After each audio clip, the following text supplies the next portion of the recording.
This conference will now be recorded. Okay, just starting the recording. Yeah, Airport Rezoning Task Force, January 20th, 2022. Present in the room, if you could just state your name and the task force members. Carmen Sargent, Kim Robinson, Isaac Bissell, Monica Ostby. Paul Engels. And remotely, oh yeah.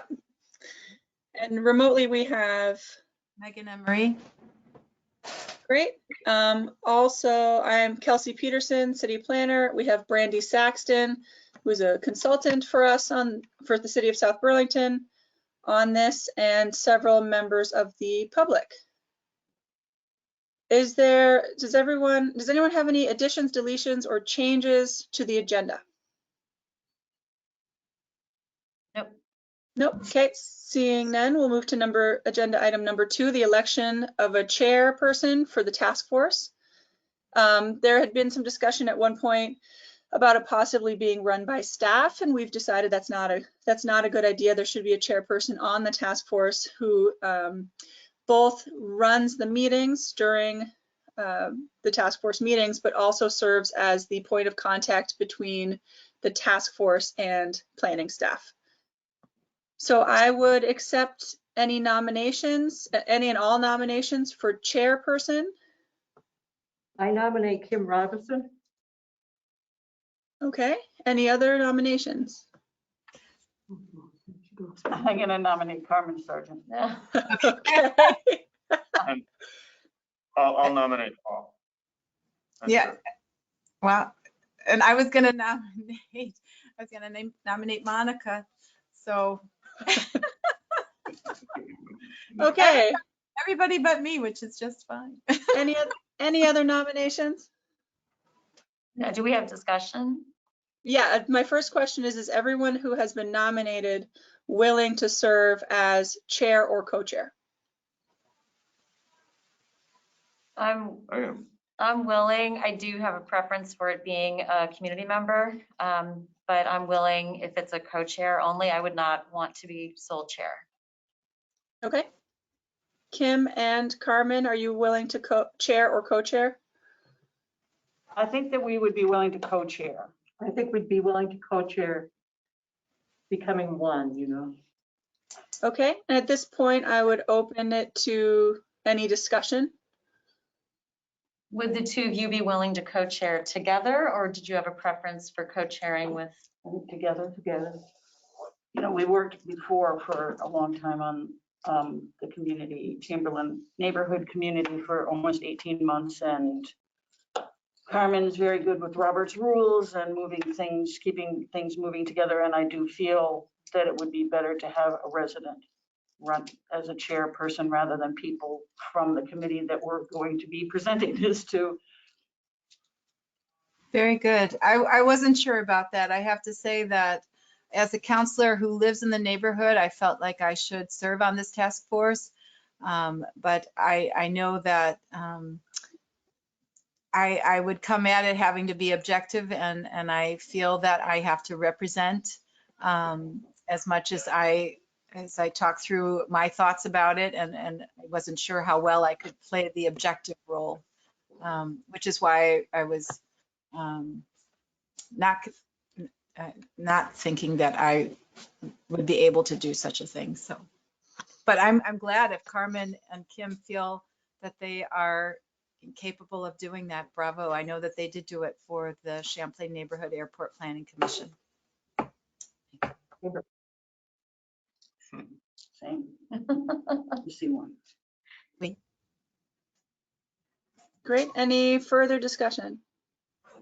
No, I do agree that it would be better that it not be somebody from the planning commission, because I think that could be seen as bringing their interest from that to this when they're trying to get independent information, I think. So I don't think that's a good idea, but. Good. I'm glad that both you and Kim feel that, you know, that you're happy to play that kind of that role of triage as well. So good for you. Well, and the other thing is in light of circumstances beyond all of our control, it's likely that one of us would always be available to attend a meeting. Great. All right. Vote. I would accept a motion at this time to elect chair or co-chairs. I'll move that we elect Carmen Sargent and Kim Robeson as co-chairs of the rezoning task force. All in favor? Aye. Can we vote for ourselves? Sure. Yeah. All opposed? Any abstentions? Great, looks like it passes unanimously, and Carmen and Kim are co-chairs of the Airport Rezoning Task Force. And with that, I will actually hand over the control of this meeting to you. Thank you, ladies. You're in charge. Oh, thanks. I just want you to know that I learned all this when I was in 4-H. Great. How long ago that was. I never left. Perfect.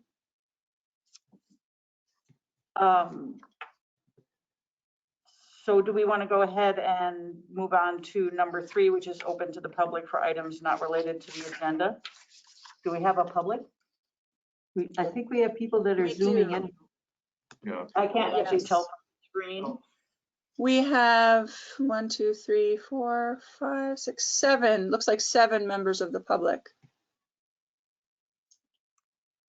Does any member of the public have anything for? Can I ask a clarifying question first? Last meeting, I know that we have questions at the end of the agenda Mhm. from the public on meeting structure and the status memo. This is for unrelated issues, but what did we decide, or how are we managing on a time, to keep it to its allotted time of 15 minutes? Or can we establish good ground rules? I just don't remember where we stood on that. Yep, so under agenda item 3, the intention is that it is not something that would be discussed or really responded to by the task force. It's an opportunity for public to make statements that then could be discussed on a future agenda.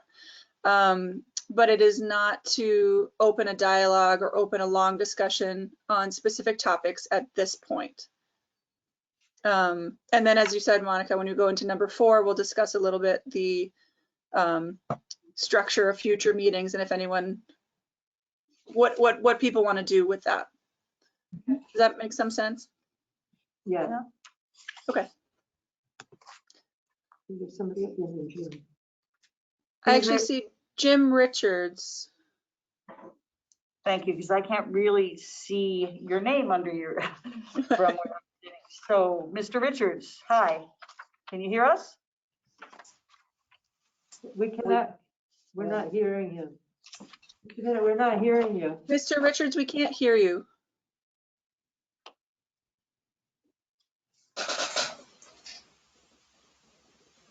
Maybe now. Say something, Mr. Richards. No, I'm still not hearing you. Mr. Richards, if there's something that you could type into the chat, if your microphone is not working. Do you have your mute button on, perhaps? He's unmuting.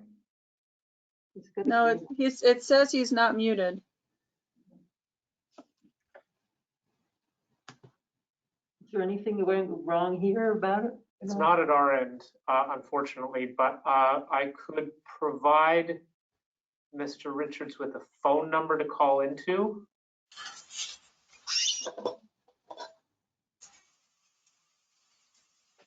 Hey, and who's, are you keeping time? Oh, I can. I have mine. okay. Thank you, Kim. Hang on. It won't let me copy the phone number, so I gotta write it down and then type it. We're doing low on time though, because we need You to have get 4 to more minutes. 7:15 yet. We're Are ahead there of other the game. people behind Mr. Richards? Anyone else who would like to speak while we're waiting to get the number to Mr. Richards for him to be able to call in?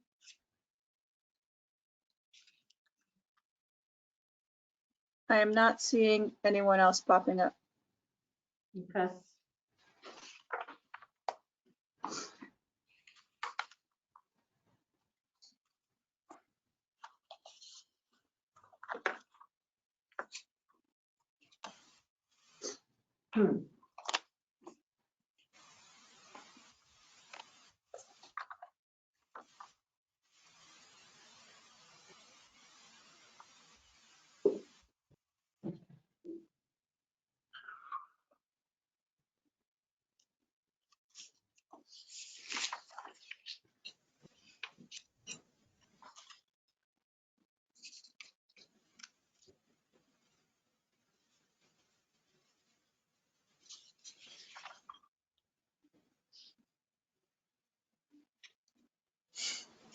So is Mr. Richards calling? Is that what's happening?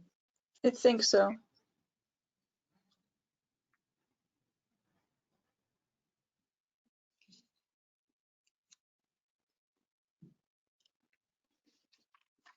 He's not getting anything, he's shaking his head.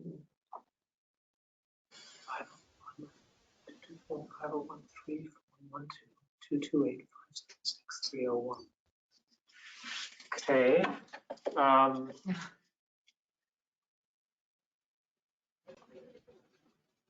did I just hear a voice?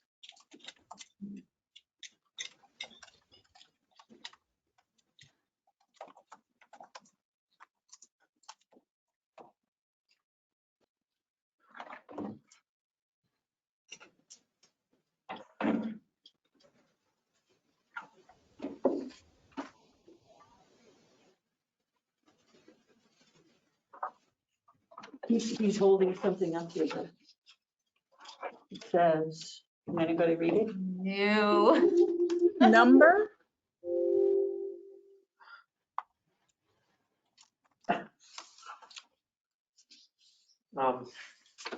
Need a sheet of paper. Or, Can I borrow the back of your packet there? what's this? Yeah, I just want to write on a piece of paper for him. There's no, we're not very prepared if we don't even have paper, huh?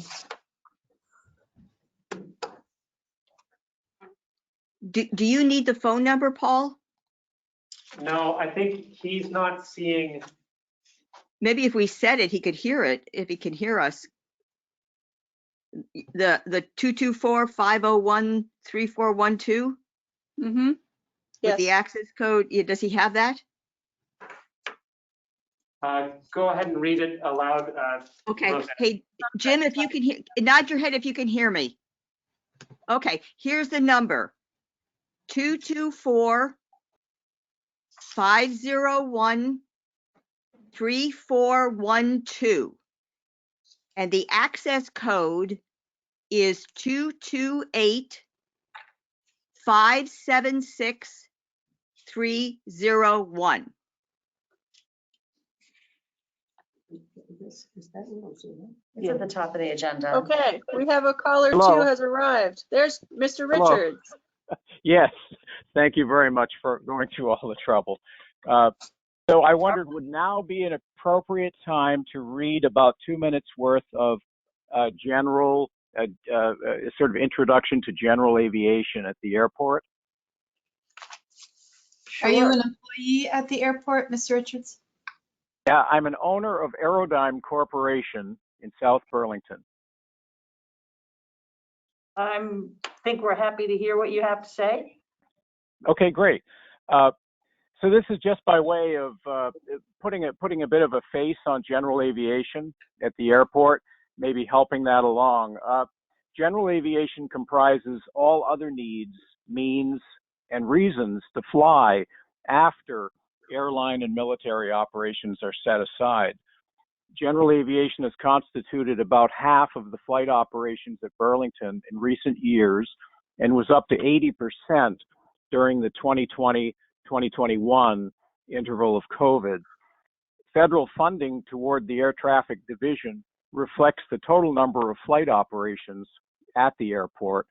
Without general aviation, airports, including Burlington, would have fewer air traffic controllers and face reduced federal funding of maintenance and improvements. General aviation trains the pilots and mechanics that enable travel by airline. Given current and predicted pilot and mechanic shortfalls, that role of GA is now more important than ever before, GA being general aviation. General aviation contributes to the safety of airline operations through the FAA PIREP program, alerting air traffic control to hazards ahead by providing flight experience to the controllers who direct airline crews through busy airspace and hazardous weather, and by bridging the gap between a pilot's first solo to flying an airliner with you in the back. General aviation provides emergency and special transportation services, often free of charge, through organizations such as air ambulances, Civil Air Patrol, Coast Guard Auxiliary, Angel Flight, and volunteer search and rescue. General aviation flights deliver hundreds of thousands of packages to Vermonters each year. General aviation is quiet.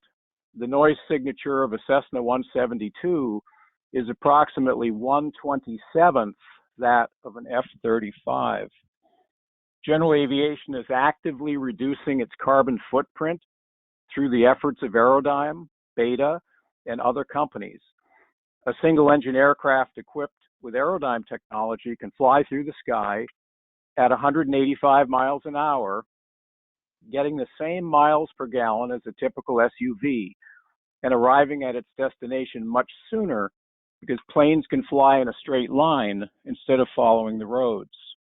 New cleaner fuels becoming available by general aviation initiatives will help toward Earth's environmental goals. General aviation comprises hundreds of STEM jobs in the Burlington area, surpassing the Burlington FY22 livable wage goals by wide margins in most cases. General aviation pays property, sales, and use taxes. And in most groups of friends or neighbors, one often encounters at least one aircraft owner, pilot, student pilot, flight instructor, engineer, mechanic, landlord, insurer, provider, passenger, or recipient of general aviation services.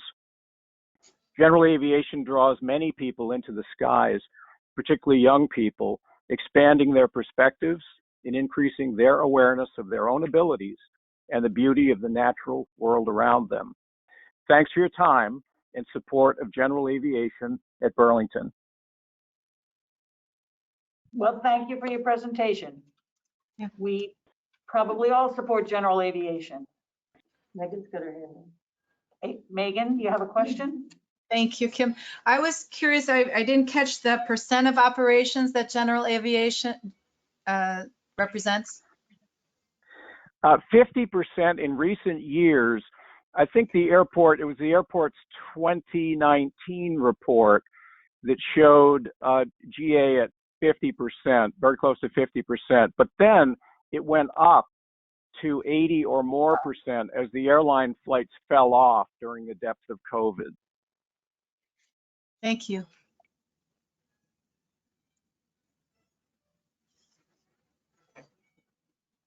Thank you very much. You're very welcome. And I'd be glad to take any other questions now or at any time. I have a quick question. Can you talk about avgas? Yes. So general aviation flights, which would include cargo jets as well as small airplanes, would principally use three different fuels, right? They might use a leaded gas or an unleaded gas, like you'd be burning in your cars, in your gasoline cars, or Jet A, which is a jet fuel. And those all have different carbon characteristics. The part of that that's closest to my business would be avgas, as it's typically called. So that's the leaded gas that small airplanes have been flying for a long time. And there are initiatives now to change that to lead-free, right? So basically to convert this sector of aviation over to the fuel that would be, like is being used in our cars today. So that's come along.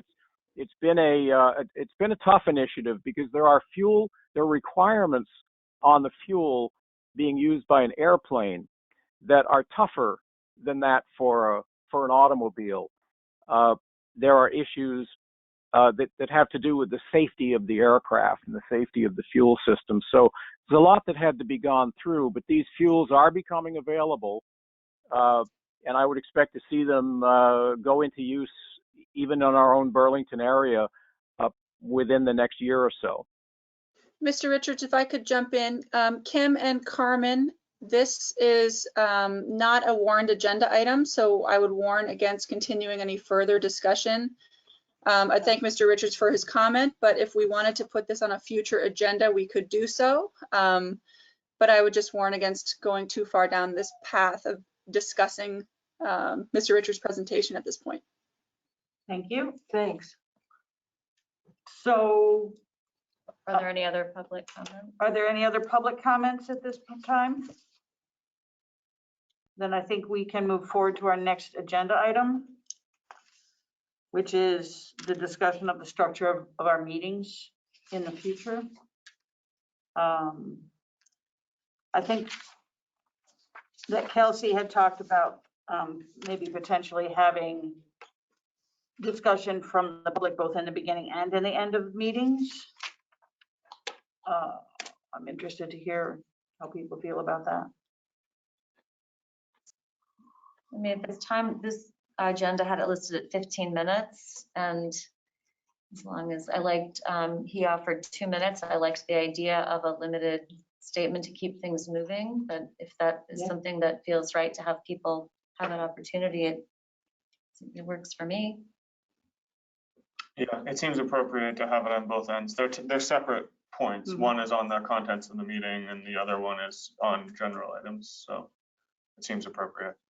But I would also support really limiting follow-up questions or any kind of conversation, just to keep, so that we can make note of what the comment was, and then maybe at the close of that, discuss if any of the items mentioned should be considered for a future agenda item or something, so we can keep it going.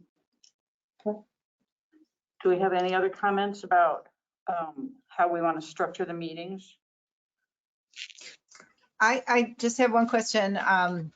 I stayed at home and am attending remotely because of Jesse Baker's email of yesterday, seeming to encourage us to do so. Is that an inaccurate interpretation of her email, or should? No, Megan, that's not inaccurate at all. I sent the email yesterday to the task force saying that all task force members are welcome to stay home. I didn't word it quite as encouraging as Jesse's email, but that is the guidance from, because I hadn't actually seen Jesse's email at the time. But the guidance from our city manager is encouraging members of boards, task force, commissions, public bodies to attend meetings remotely if that's something that they are comfortable doing. Okay. And if not? And if not, there will always be a in-person location for the meeting. It will always be either, for this task force, it will always be either in this room 301 or it will be downstairs in the auditorium. So could we talk about that a little bit? I would think for the public hearings in February and March, ideally, I would be in the room. I think it's more conducive to a public hearing, but that's just my point of view. I know that Paul or Kelsey, you'll be in 301 or in the meeting room otherwise. Do other members of the task force have opinions regarding that? I would have come in. It's simply following Jesse's email. I'm like, oh, I guess I'll I stay. didn't get Jesse's email. I didn't really either. Jesse's email, I got Kelsey's, and so I just responded by saying I intended to attend. Right. So My understanding is that Jesse's email did not actually go to this task force. I'm assuming it's because it's a short-lived task force that it wasn't quite on her radar to send that email out to. And as I said, the timing of my email and her emails just didn't quite cross. So I'll just iterate something that was in the email. It was for the safety of the city staff. So my question then is for city staff. You know, I certainly want to be sensitive to your sense of well-being, and I know that you also feel a sense of duty, but is there a preference on the part of city staff with regard to attending virtually or in person? Yeah, Kelsey, do you want to address that? Sure. So I clearly I'm at home right now due to my own sort of COVID quarantining situation with my toddler. But different people have different levels of comfort with remote technology, and I don't want someone to feel like they need to be remote if that's not something that they would like to do. Or as you said, Megan, if especially for the public listening sessions, if you feel like it would be more conducive to be in the room in person. I will say in the 2 meetings, and correct me if I'm wrong in the meeting today, but in the 2 meetings we've had 1 member of the public in person, and otherwise there have been 8 to 15 virtually attending. So I'm not sure pros and cons about being in the room if no other member of the public is actually in the room and everybody is attending remotely. So I would leave it, I would follow Jesse's encouragement to stay home if that's something that you are comfortable doing. Otherwise, for open meetings purposes, there will be a physical location in the building. There will be one of us. It would generally be me, but barring COVID circumstances this time, it is Paul. There will always be a staff person in the room. I am also happy to, well, I guess this is the largest secondary room. Just the ability for people to spread out in whatever room we use is also fine. Are there other members of the task force who have any thoughts about in-person versus remote attendance by the task force members specifically? Well, I feel that like there's a more of a genuine something about a meeting when you're at the meeting. And I feel if we're all taking precautions to wear masks and be careful, I feel like it's a safe environment to attend a meeting personally. I mean, I've got 2 masks on. I don't know. I mean, I think I also feel that being in a room with my colleagues that are on the task force, I'm going to have a better connection than saying, oh, wait, you over there, Monica, look at me. What do you think, kind of thing. I think it lends itself to better conversation because you don't have that stilted waiting to see if the other person is reacting to the box on your small screen, but that's just me. Okay. So I guess, Megan, the staff perspective is that I'm comfortable being in the room with everybody being masked, preferably with N95s if possible. And I agree with what has been said about there being something about being in person that's a little more conducive to a meeting like this. I also tend to think that the public might perhaps feel more genuine about our reactions to things if they have an opportunity to come and present things in person, but that's just my bias about Zoom versus in person. And just to clarify, the meetings are still open to the public in person, masks required, but I was only making the point that it appears that 90+% of our attendees from the public have chosen to do so remotely. Yeah. I think it's valid to give them that choice. Did you want to say something, Paul? Yeah.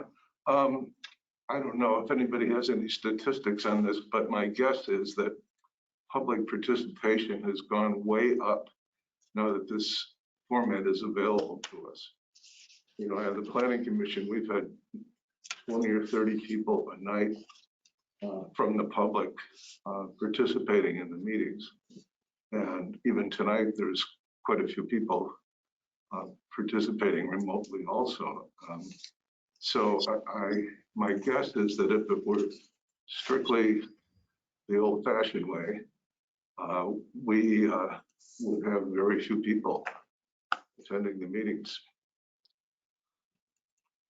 I would think that going forward, you know, even when the pandemic is hopefully all over with, that there will be people who will have gotten used to this kind of technology and prefer to do this rather than getting up at night and washing their hair and putting on their winter clothes and coming out to a meeting, you know? To that point, Kim, I'd say that I think we've made the decision as a city that for the foreseeable future, regardless of the pandemic, meetings are always going to have an online opportunity I think both options. for, you know, parents who have kids at home, or people who work odd schedules, or people who don't want to drive at night, or people who just as soon sit in a comfortable chair. Yeah, and that's why we have this lovely technology of making it available to do that. So that's, Monica, do you have anything you want to?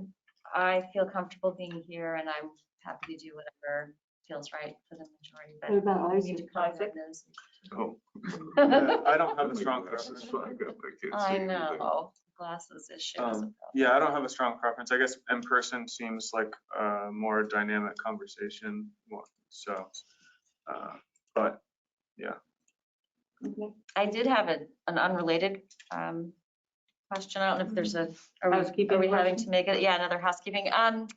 Will the agendas and minutes and such be on the warning lists of the city going forward? I think it wasn't on this week's warning list, and I thought, well, maybe they don't put task forces on, but it kind of helps people find the agendas and everything. It should have been. Let me just check. It doesn't, don't worry, for future. I may have missed it, but I don't think that I saw it. So just for future, it would be helpful if it could also reside in that area. It was on. It was? Yep. Oh, okay. Yeah. My bad So then. all city meetings are put on there. It was on. Yeah, I'm Okay. reading it I now. must have looked earlier. Thank you. Kelsey, one other thing that I wanted to say was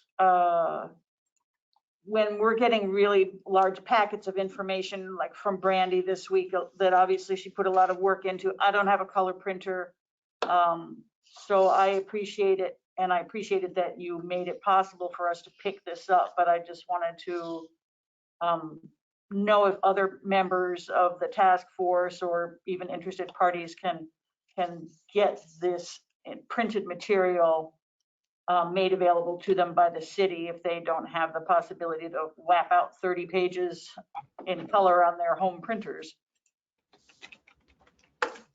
Is there anybody else on the task force who would appreciate being able to pick up?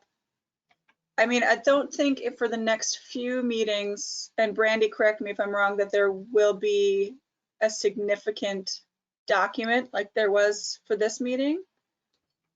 I'm hoping the next one doesn't run to 30 pages. Yes, and that will be a few, will that be for next meeting or a few meetings from now? That'll be for the second meeting in February. Okay, so for most meetings, there won't be as sort of significant a packet. What I anticipate generally being in a packet would be what we call the agenda memo, which was when I wrote out kind of explanations of the agenda items, which should be 1 or 2 pages, black and white. Other than that, it would just be the Brandy's next document for February 17th. So any task force member who wants a printed copy of that, just send me an email and let me know. Yeah. I have a separate question about structure. How How are the agenda, once we get past maybe the first public comment, how are the agenda being set? There's been this recommendation from staff that they follow a specific format, but is it going to be you as chairs that are working to set the agenda with staff, or what's the process for that? for actually creating a concrete agenda. Hopefully, can you respond to that? Yes, I was just looking up one other thing. Yes, so the intention would be that I would write the agenda with the input from Brandy about what needs to happen at each upcoming meeting. I would send that to Kim and Carmen in advance of sending it out to everyone for any questions, discussions, additional items, anything that I need their input on, and then it would be finalized and sent to everybody. Does that work? Would it be possible to send a draft agenda to everyone and then committee members could provide public comment to the chairs about, just so we could all have input prior to the meeting, or is that not something that would be possible with an open meeting law? So my recommendation, this is Paul, would be typically there's two ways that additional items can be put on the agenda. One is the chair can make that determination. So if one member or multiple members would like to reach out to Kim and Carmen and say, here's something I'd like to put on the agenda, that's the role of chair to set something. In addition, if a committee feels strongly, let's say you heard something in a meeting and towards the end of the meeting under other business, you'd like to take a vote to put something on the agenda, the next one, that's the other way to do it. I think having a dialogue about the agenda as a discussion probably trips the line over the open meeting law. Because then you're really getting to substance, but do feel free to reach out to Kim or Carmen and say, here's something I'd like to see on there. You can't discuss it as a group outside of the meeting, and so it just creates, especially when there's two chairs, because we won't be able to have more than 3 people ever on an email and have any kind of discussion, so it can really get complicated. I've seen that, and then it. But from a practical perspective, 3 is the limit, just so I Well, understand. is 3 the limit with our number? Can we have 3 of, or is it 2? There's 1 person missing, and Megan. So 4 is a quorum for you 5, all. 6, 7. So 3 people is the limit, which is where it gets, because I had to check, so. Understood. And then I had one other housekeeping. You created a page, a task force page on the website, but where is that? Because when I'm looking at the committees. Yeah, so Monica, I actually just put that in the chat. It is nested under Planning Commission. Yeah, so if you go to the South Burlington website and then you go to planning. Okay. Planning and zoning, and then Planning Commission. It's at the bottom. It's sort of at the bottom of the page as an advisory task force to the Planning Commission. Great, thank you very much. You guys all see that is. That's very helpful. And that is also where draft meeting minutes and the video of meetings is posted, and the agenda, which includes any packet of information that I provide, that will also be linked on that page. Thank you. Are there any other people having any input on the discussion of the structure of the meetings? Okay, we can move forward onto the discussion of buffer and transition with Brandy. Great. So I hope you all noticed that you had a homework assignment in your packet. So as I was putting together the memo and reading through all of the prior plans, studies, and relevant information, 2 words kept coming up: buffer and transition. And I would actually like to start our discussion tonight. And I'm trying to both talk and make my screen behave, so that never goes well. I would like to start our discussion tonight with spending a little bit of time going around the committee and getting everyone's perspective on these 2 words. I think they're very critical to the work and the discussions that we will have going forward. From a professional planner's point of view, these 2 words to me have some very distinct and different meanings, which I won't go into the first, but I am interested to hear from each of you how you perceive those words and what they mean in this generally and what they mean in this context of the airport and the Chamberlain neighborhood. So I think we'll start with the word buffer, and if we can go around and get each of you to speak to your sense of what the word buffer means. I'm going to keep a running notes here, and we can look after we get through this little exercise at what some of the commonalities are and what some of the differences are in how you interpret these two fairly critical words. So I guess go around the table, pick one end of the table to start and go around, and then we'll jump to Megan, who's online. How about that? Yeah, why don't you start? So just the word buffer first? Yeah, so let's start with buffer. Okay. Buffer is a space mitigating the clash between two very different environments. To me, buffer brings in the concept of protection in some way, a barrier. That's just conceptually, it instills that concept of protection in some way. Okay. Yeah, I mean, I view it in much the same way. You can't view a buffer outside of a context. So a buffer is going to be buffering between two different things, as Paul was saying, and it is, in this context, meant to be protective. I forgot to say something. Mm-hmm. Can I go back, or should we keep going around? Go back. So, and I actually, because I always complicate things, one thing that stumped me was the idea of a buffer. It needs to protect, but does it need to block? Does it need to visually block? And I bring that up now because in this particular instance, I'm mindful that the synopsis report, which we're not talking about tonight, but that it did make a point of asking to maintain a specific view shed.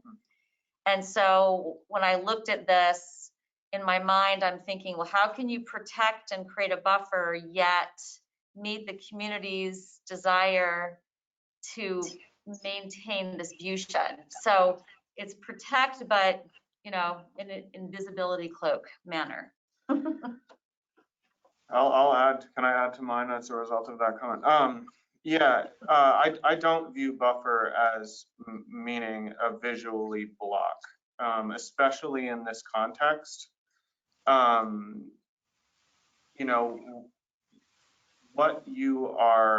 only thing that you could attempt to block that would benefit the neighborhood in this context is noise. And I think it's entirely unrealistic to believe that the development of buildings in that area would have that result. And so therefore, in this context, buffer would not mean visually blocking. And in fact, that would be counter to some of the other objectives, as you mentioned. I feel that the airport, I feel the jets take off in my backyard, in my chest, and I'm about as far away from the airport as you can be in the Champlain neighborhood. So anyway, the idea that visually blocking or that would have a beneficial effect on the neighborhood, I don't think that makes sense in this context of buffer. Well, the buildings would be visually blocking your ability to see the mountains or the. I mean, so there's buffering happening there. If you even the building would be a buffer. Yes, but it would be buffering something beneficial. Right, but I mean, I think we're just talking conceptually about what buffering is, because, at this point, tearing down all these houses was meant to buffer the neighborhood, supposedly. So, how taking down buildings that are actually going to be reflecting the noise off of them, in order to just let it be buffered by the open spaces that were created is obviously a bill of goods that the neighborhood got sold. But buffering, I mean, you can have a buffer, can be, it generally is something between something, even if you're talking about a musical buffer, it is some kind of a delineation. We don't have that delineation anymore now. The buffers were removed. That's what I have to say about buffer. Carmen? Well, I've always used that term rather loosely because I've lived around the airport for a long time, and I feel like it's been a gradual process of buffering from one kind of thing after another.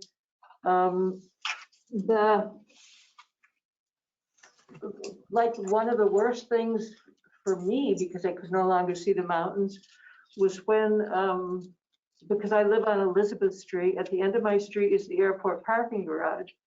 Yet it serves as a valid buffer for keeping us separated from the noise from the terminal. And so I use that term rather loosely when I say it, because it's a conceptual thing for me that depends on circumstances. Now, I could see down where there's that open space on Kirby Road where they're requesting development, that buffer would take on a different concept to me.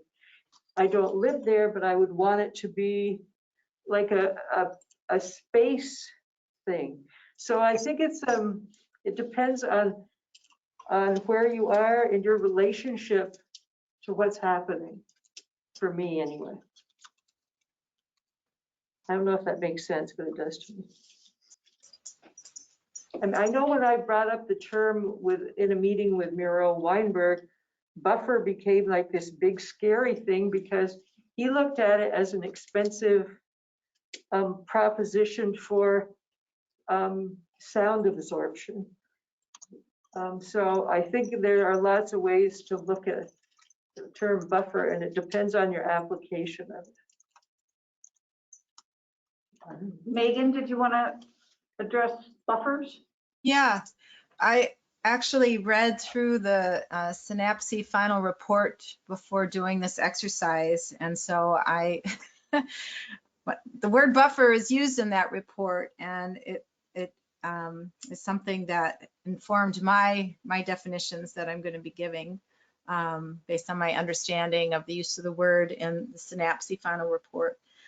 So my definition of a buffer means that there is no development, but rather it's an area that is not used for airport ops, that creates a clear separation, protecting non-airport areas, both visually and acoustically. That's how I would. Could you repeat the last part of that? Yes. I think you got it in front of me. Sure. Protecting non-airport areas, both visually and acoustically.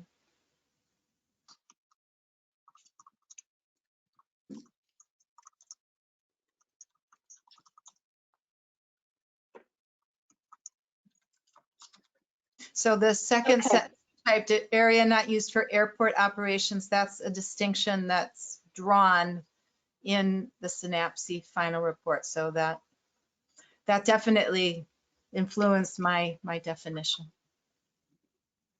Thank you.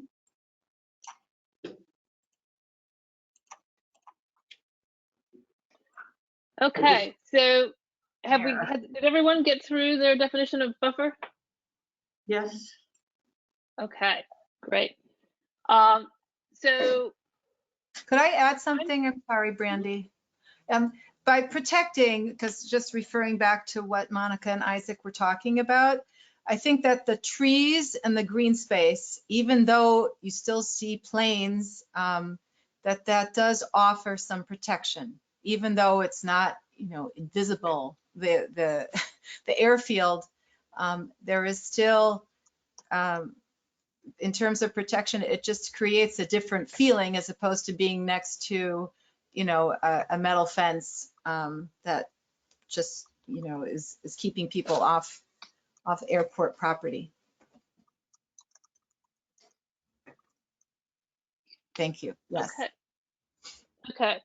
So there's some common themes in here around space and protection and separation.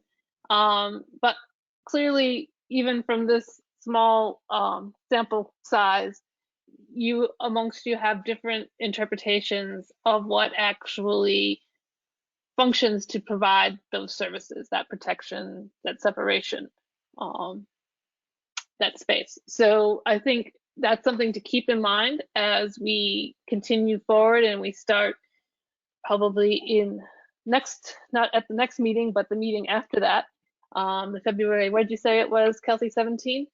I think meeting where we actually start thinking through policy approaches to this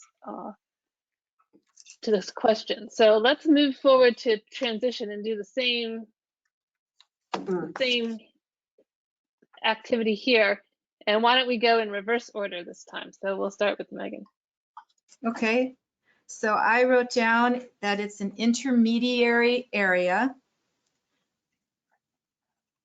with shared land use for airport operations and green space.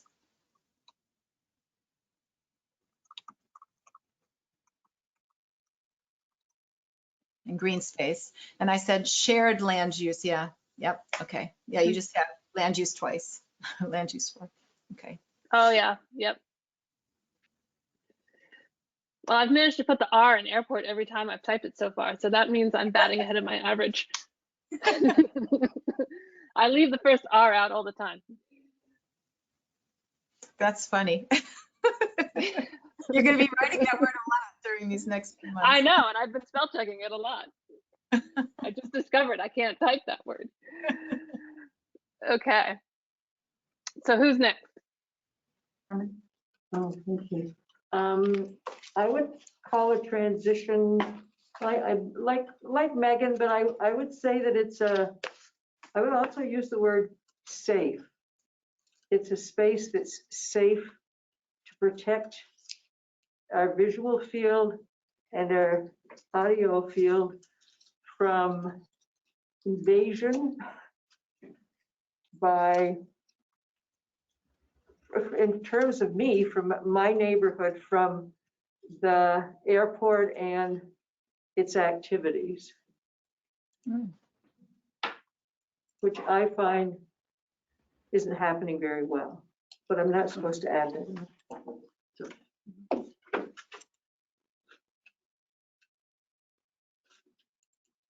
Yeah, I think it's kind of working towards the buffer. Transition is the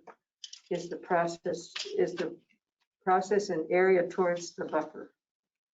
That's how I interpret it.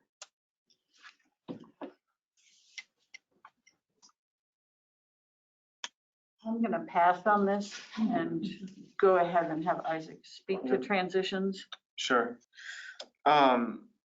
So I don't view there as being a huge difference in this context between these two words. In this case, we're talking about transition between the airport and the Chamberlain neighborhood. So you're talking about a space that is not airport space and that is also not residential housing at the moment. And so that is a buffer. And so it's in my mind, I'm envisioning it as green space as proposed in the neighborhood plan, preserving this view shed and allowing for recreational use by the nearby community, which is what it's presently used as and has been for some time. And so, again, I don't see there being a huge difference in this context. Two words come to me: complementary and respectful. That the concept is when two things that are different are going to be potentially residing next to each other, that they have some kind of connection between each other visually. When you're walking around, you don't feel like you're in between two different worlds. You want to feel like there's a connectedness that complements and that respects. And I mean, in this case, I'm thinking of the respect of the neighborhood because that's what's already there.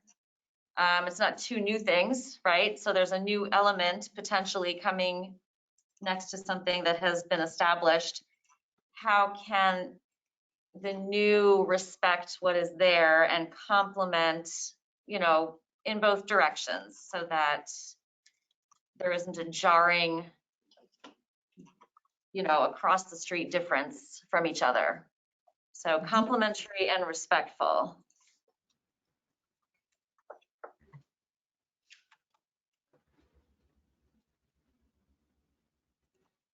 Okay, is that everyone? Paul. Oh, Paul.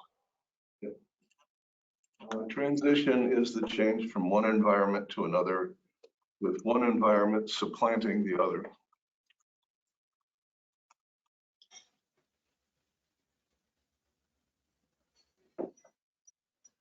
It is in this case.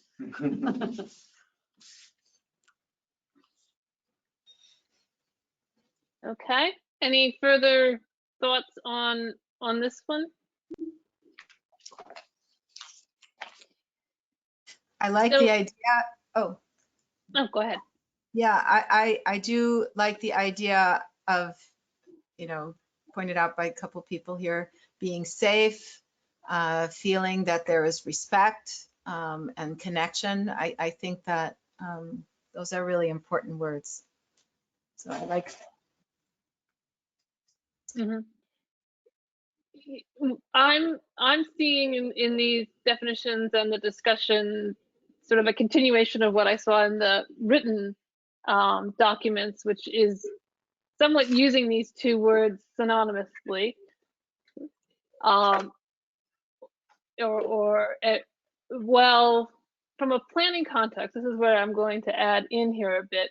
They do definitely have different meanings, which is an interesting point to be thinking about as we look forward into the plans. And so, and clearly people, you know, individuals will have different senses of what those words mean. And I think what we're going to find that, you know, the guidance that you've got from a policy direction from the city is pretty broad in general and uses these words. So it's going to be your group's responsibility to flesh that out and come to a consensus opinion about how to define those words. And you guys kind of did the combo of the exercise, because mostly when you were defining your definitions, you actually sort of spoke about the neighborhood and airport context. But I also sort of put in the two sentences, which are very similar to sentences that are found in various planning documents that you've got. And what I was really trying to get in response to these is sort of the mental picture that you have when you read these sentences. What is it when you read these words that you see? And I think we've sort of started on this discussion a little bit, but for those of you who have some additional thoughts to put forward here now, why don't we run through those one more time? I'm not clear on what we're I don't being think asked. we understand what it is you're asking us. So the second part of the exercise had two sentences. The first one was there's a transition between the airport and the Chamberlain neighborhood. So what I was asking for there was for you guys to think through what sort of mental picture that sentence brings forward to you. What do you feel like that would look like? If that was the condition that existed, what would it be like? Does that make more sense?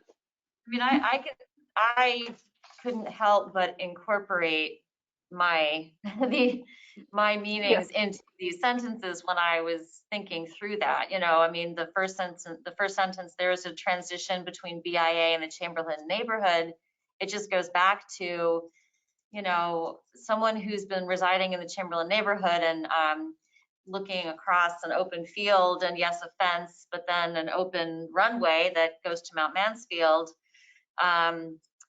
The new transition, I mean, it would be great if it's not the back of a semi truck's garage door, whatever those, you know, like some big utilitarian thing that has a bunch of garbage cans all over and, you know, big parking lot. Like if the view, you know,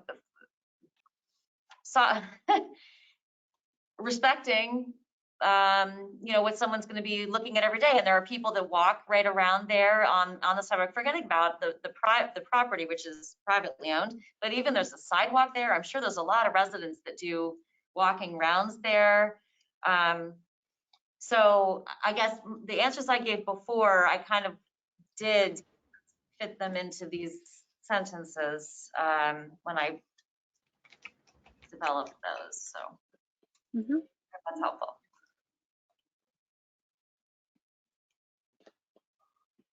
Anyone else have? Well, just the second, the buffered, the like Chamberlain School being Chamberlain neighborhood. Of course, I'm always thinking of Chamberlain School, which I love. But I think about the protection again, so that the residents, the students, families, everybody is protected from whatever can be, and whether it's noise coming from a plane or if it's a big truck, you know, speeding through to make a delivery, or you know, being mindful of what has been there, and make sure that whatever might be new is not causing danger or harm to the people that live there. Yeah, go ahead, John. No, go ahead. Yeah, I mean, just with respect to transition, I think it's important to note that a transition can be any number of things as long as they are not the things that you're transitioning between. And so you have the Burlington Airport and you have the Champlain neighborhood. Chamberlain neighborhood.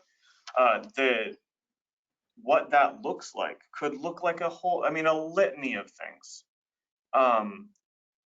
You know, I think what our job is to do is to look at these various plans and to try to figure out what makes the most sense for the city and for the neighborhood. And so the idea that a transition necessarily needs to be something new, I would object to, other than what it is, because it is a transition space as it presently is. And the question is what kind of transition space do we want it to be?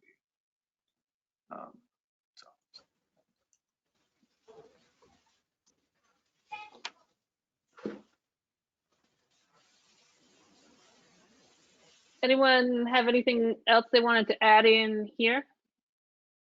Well, I'm thinking that when you talk about transitions, I mean, more specifically about this Kirby Road piece of property, I mean, at the moment, most of the general aviation and all these things are closer to Williston Road.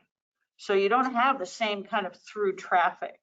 So if we then put, you know, I think it's transitioning to start to move more airport operations onto Kirby Road is also probably going to have quite the impact on the traffic flow that's going to be going from the airport down to Kirby Road, and then what? Then where are they going? Are they going, you know, up towards St. Mike's? Are they going back up on White Street? I mean, I think that's going to make quite a transition around Chamberlain School as well, because now you have people going to work in these different buildings that are being created, which we don't really have any ability to say what kind of business is going to be there, how many different vehicles they might have working there. So the transitions are things, I mean, to talk about this kind of very theoretically and pie in the sky, but the transitions that we're looking at, we have really no ability to, within the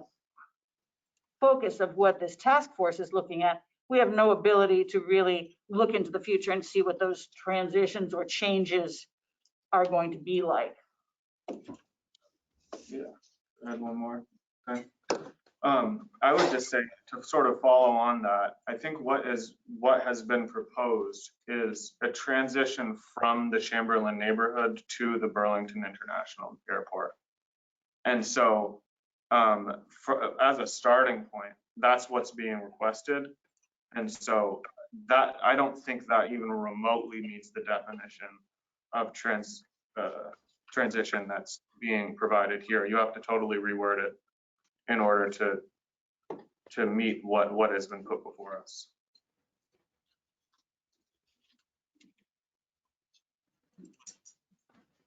Carmen? I'm concerned about this would be a transition to me from going from a neighborhood, a residential neighborhood, to an industrial complex. And a totally different transition is being requested than how I would envision. But plus, my concern is after spending, I don't know, a year and a half creating this, we had some pretty sound recommendations to maintain the livability of Chamberlain neighborhood. And I'm concerned that we're going to be losing that and the possibility even of bypassing the end of Airport Parkway and having it connect to White Street by having it transition to Airport Drive. That was a big part of this report. And I'm really concerned that that's going to be just thrown out so that this land can be developed for the financial benefit of the airport without them considering that there could be other possibilities, which I know from reading this, that's not my concern. My concern is supposed to be how I react to their request. But I feel like this request is so off base because we spent a heck of a lot of time trying to preserve what we have in Chamberlain neighborhood, and this is just a further invasion from that. And I just feel like this transition, whatever word you want to call it, is really very anti-Chamberlain neighborhood and pro-airport. Okay, I'm getting too emotional. I'll try to. Yeah. No, we spent a lot, and I feel like we spent a lot of time doing this, and I don't want it to be buried.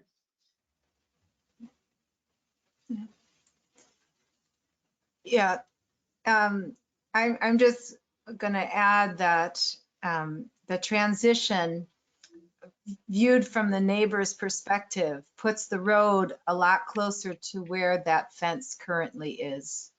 Whereas the airport in its visions puts the road more adjacent to the neighborhood, allowing them to use that land for airport uses. And so there is a clear disagreement that has not yet been worked through. And what Carmen is saying is a reminder that we need to work through that.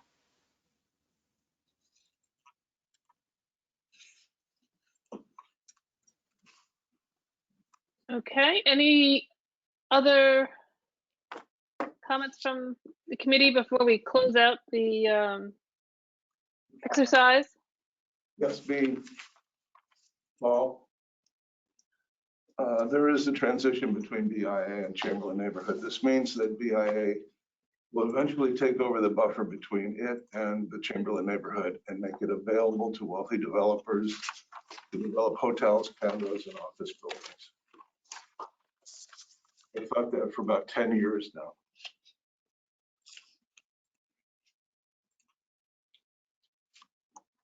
And are you saying that that would be the transition? Right.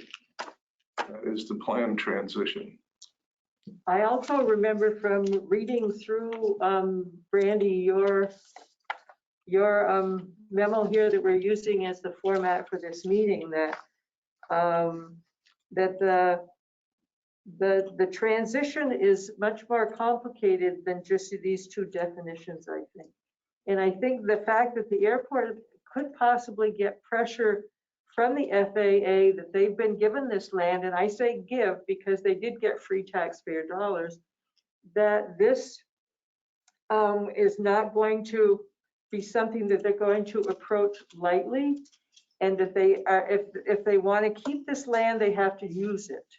So what does that mean? I would like that better defined also. Yeah. Can I chime in on that? Yeah. Because I have a clarifying question, because I don't think they have to develop it. If I understood that what was written correctly, it can just be maintained as a sound buffer. It would be if the F-35s were to leave and it was no longer required for a sound buffer, then they, I think, would either have to develop it for some sort of airport use or sell the property at market rate. But the money back to the Yes, and then the money goes back to you. Right. So it's as of right now, because there's a noise issue, they're not required by the FAA to develop. If my understanding is correct, that's just what they want to do. Well, I do think there's a time frame, though. My interpretation of this is that there was a time frame in which the pressure was going to become greater on the airport to do something with this land. Whether it's one of those things you say, but to let it just sit is not what they were really given the money for. So I would like to put that point to the side, and we can come back to it. I do have a few, I want to walk through some key points of the memo, and we can probably return to that one in that context of that discussion. But I think we're somewhat leaving the discussion of the buffer and transition. And if that's the case, then I'd kind of like to just wrap this part up and start into that next item on the agenda. Does that sound all right with the group? Yeah. I don't see anything. You keep forgetting. Okay. So Yeah, I'm gonna switch over to another view here, and don't worry, I'm not going to talk endlessly about every page in the 30-page memo. I think you've just gotten the award for the longest memo I've ever written. But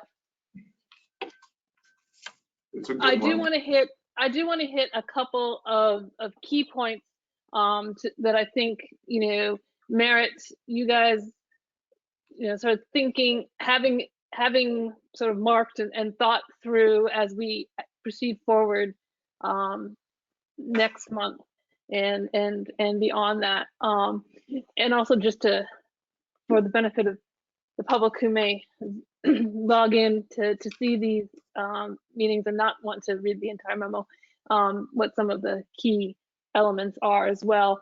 So just, I think you guys have talked through this pretty well, and you did a bit at the last meeting and such, but I think it's worth a reminder of exactly what the group's charge is. And clearly the airport has a broad, the airport brings in a broad array of issues from the community. And what you guys have been asked to focus on is a pretty narrow slice of that big range. And so I think there will be ongoing comments and discussions that start to go beyond sort of what you can address through zoning. And so it's just sort of good to keep that in the back of your mind of what the actual task at hand is. So you got the airport's request from their presentation in December. The Planning Commission's asked you to take public comment and put together a report. And then we talked last time a bit that it's not a yes/no answer. You can approve, you could say yes, you could say, yeah, we think you should do this as requested. You could say, no, we don't think you should do anything. Or you can do something else and something alternative to that. And we'll talk through it on the 17th, what some of those options and alternatives might be. And then just for those who are trying to orient themselves, the little map here in the corner is the area that has been requested for a rezoning. It's about 11 acres, a little over 8 of which is the airport's land, and then the city has the land that's in the road right of ways, and this little triangular piece right at the intersection that probably is a reflection of some sort of road realignment, I would suspect, at some point. So that's currently R4. It's abutting the airport here, which is in the airport district, and it also abuts the industrial commercial district that continues down Airport Parkway as well. So it's a corner essentially of your zoning map. We do have a proposed schedule. This gets back to a little bit that you were talking about your meeting agendas. So we have kind of laid out the task at hand for each meeting through this schedule. Hopefully we can stay on that, because the Planning Commission has requested that the report by the end of May. We've got the possibility of getting one more meeting into this schedule if we need to. But ideally, we'd like to try to stay pretty close to this schedule. So it should give you a pretty good basis for what the agenda is going to need to go over for each of those meetings. And then there's the two public meetings, the first one being coming up at your next regular meeting on February 3rd, and then one at the second meeting in March, on March 17th. So two of these meetings will be entirely devoted to taking public comment. So the first place that you have to start this whole consideration of a rezoning, no matter actually what the request for the rezoning is what does your comprehensive plan say? And so that's why the memo starts there. For those of you who are trying to follow along, I've actually stuck the relevant page numbers of the memo up in the corner, which of course I actually can't see because my little GoToMeeting app is over that. But so we're up to page 11 in the memo here as we get to the comprehensive plan discussion. So I've laid out here in the map where this 11-acre area is in the overall future land use map of the city. And when you zoom in, you see that it falls in this transition area between two categories. So it's between this purple area and the yellow area. So the plan itself doesn't really have an articulated, specific, clear vision of what future land use should be in this exact location. It speaks to both those words that we talked about, transition and buffer, and it recognizes that the city is going to need to come back and update the plan in the future. As this plan was being wrapped up, the Chamberlain Neighborhood Planning Project was in progress. This comp plan got adopted a few months before that plan got completed. So it's a timing issue. One thing happened before the other. So this is where you are with the city comprehensive plan. Can I ask a question or add some? So understanding, I got clarification on that timing earlier today or a few minutes ago. When the comp plan was completed by its assigned date, the synopsis work was still going on. I imagine the Planning Commission I wasn't on it at that time. I imagine it was a thought of, let's see what this report's going to say, and then review into the future. I'm kind of looking at Paul because he happens to be here, but I would assume the idea at the time was leave it kind of undecided so that this report can be completed.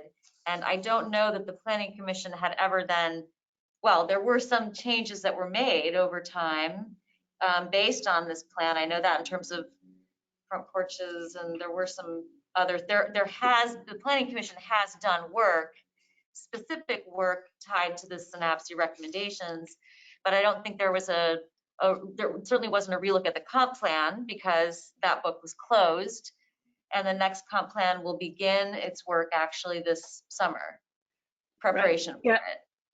And that's I just wanted to what you laid out clarify. is, yeah, it's exactly what the plan says. Basically, the plan says there's work in progress. The next time we work on the comp plan, we're going to have to come back to this. I mean, that's essentially it in a nutshell. Yeah, so the big report that that Carmen held up has not yet been in its entirety debated, discussed, and incorporated in some way by the Planning Commission. That was as a whole for the comp plan purposes. Yes, I think that's an accurate statement. Yeah. And I would also say, you know, without going on too much of a sidetrack, at that same time, there was a tremendous amount of, I'm trying not to use the word transition, a lot of things happening at the airport of one type of aircraft leaving, a different type of aircraft coming in, multiple iterations of noise maps being made by the airport. And so for all of those reasons, that was the action of the commission at that time to say, let's review this after the committee has done its work and after there's a little more certainty from the federal level about what's actually happened.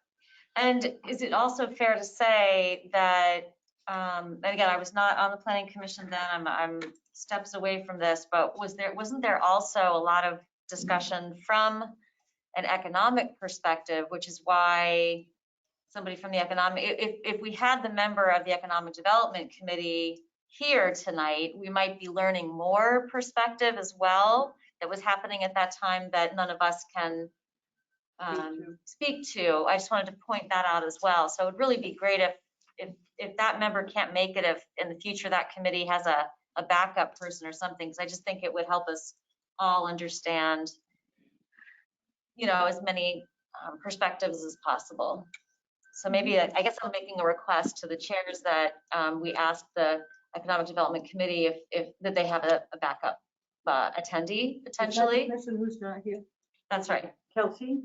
And wasn't in the first meeting either. I just wanted to jump in and say that John Burton from the Economic Development Committee, when he let me know he would not be able to attend today, he did offer to reach out and find someone else to replace him. It was sort of later today, and I made the call to say that for this meeting in particular and for continuity going forward, that wasn't something that was necessary for him to do. So I just don't want that to fall on the Economic Development Committee. It was offered today, but I stepped in and said not to. No finger pointing intended. I just am pointing out, I think their perspective would be helpful at the table. So going forward, I do think a backup person would be a good idea for them to have. Okay, and I will relay that to John if he can, if there are future meetings he can't attend. Okay, thank you. So, yeah, so the next piece from a planning perspective is what you have been talking about, the Chamberlain Neighborhood Plan. A couple of things to point out about that document. First of all, the study area isn't entirely within the neighborhood as it was defined and looked at in that planning process. So you might notice on this map here, the brown line indicates the area that was part of the study area, and you can see that the area subject to this zoning request here north of Kirby Road is out. So it's sort of right here on this periphery point. And then Brandy, I think the plan. Can I ask that you tell us what page you're on, because we can't actually see the map you're referring to here? Yeah, that map is not in the summary in the status memo. I pulled that actually out of the plan. For those of you who have a electronic version, or when you're with your electronic version of the plan of the memo, there are links in there to all of these documents. So there's a link that you can click and you can pull up the full Chamberlain neighborhood plan from that. But I mean, that's it, but that's not that page. Yeah, I don't know what page number this particular figure comes off of. It's somewhere up near the front of the plan, but I don't know precisely which one. But it's just the study area map. It's on page 32. Okay. And it does show dog park, which isn't necessarily a policy, but it was what was considered to be the use of a portion of that land that is now. Right. Yeah, when this study was done, the dog park was there. Yes. Right. Yeah, so this is showing the existing school, showing some existing open spaces in the school but what I really wanted you to see from this is what areas were included and were not included, just so you do have that as a point of reference. And then the point I was trying to make in the memo about this document is that it does have a lot to say about transportation improvements and what I would sort of classify as related public amenities that go along with those transportation improvements. But it has a lot less to say that's going to answer the question of what should the land use of this particular 11 acres be in the future. It doesn't really do that. And so to the extent that the task force is looking for existing city policy to guide answering that question, the neighborhood plan itself doesn't have, a nice sentence that answers that straight up. So it certainly, I think the information in there is summarized and it's relevant to thinking about how you were thinking about the future connectivity and transportation routes and movement through this area. But on the land use question, which is really the core of what you guys are going to be wrestling with, it doesn't provide a very simple, clear answer. Carmen, Randy, can Carmen make a comment to you on that? Yeah, sure. That was not that was not part of our mission because the land did not belong to South Burlington. We made a lot of suggestions for what was going to happen within the neighborhood along that area, but we were told that we could not make recommendations about their land. Can I ask a follow-up on that? And this may be for many meetings from now, so shut me down. But so the one that stood out to me, though, that would imply land use had to do with that view shed. And I mean, the view shed is quite large there, so it doesn't have to. I'm wondering, as we're going through this and going forward, a request has been provided to us for a set block of 11 acres. Does this task force have the ability to consider a portion of that, or is that out of our purview because it's not the specific request? The specific request is for this 11-acre area. Does the task force have that flexibility to either incorporate view shed as a land use on a portion of it, or discuss a smaller portion, or should we not even go there in the future? So the few slides ago with the three options, yes, no, or something else, what you're suggesting falls under something else. And so, yes, you can consider some other variation on the area or the boundaries within that. I think probably Kelsey and Paul are squirming right now and hoping that I say, but you don't envision going beyond this 11 acres. I think the idea at this point is to not look at additional land outside of where the request has been made. But within that 11 acres, you don't necessarily have to have the same answer for all of it. That would be something that's in the something else category that you could propose. Thank you.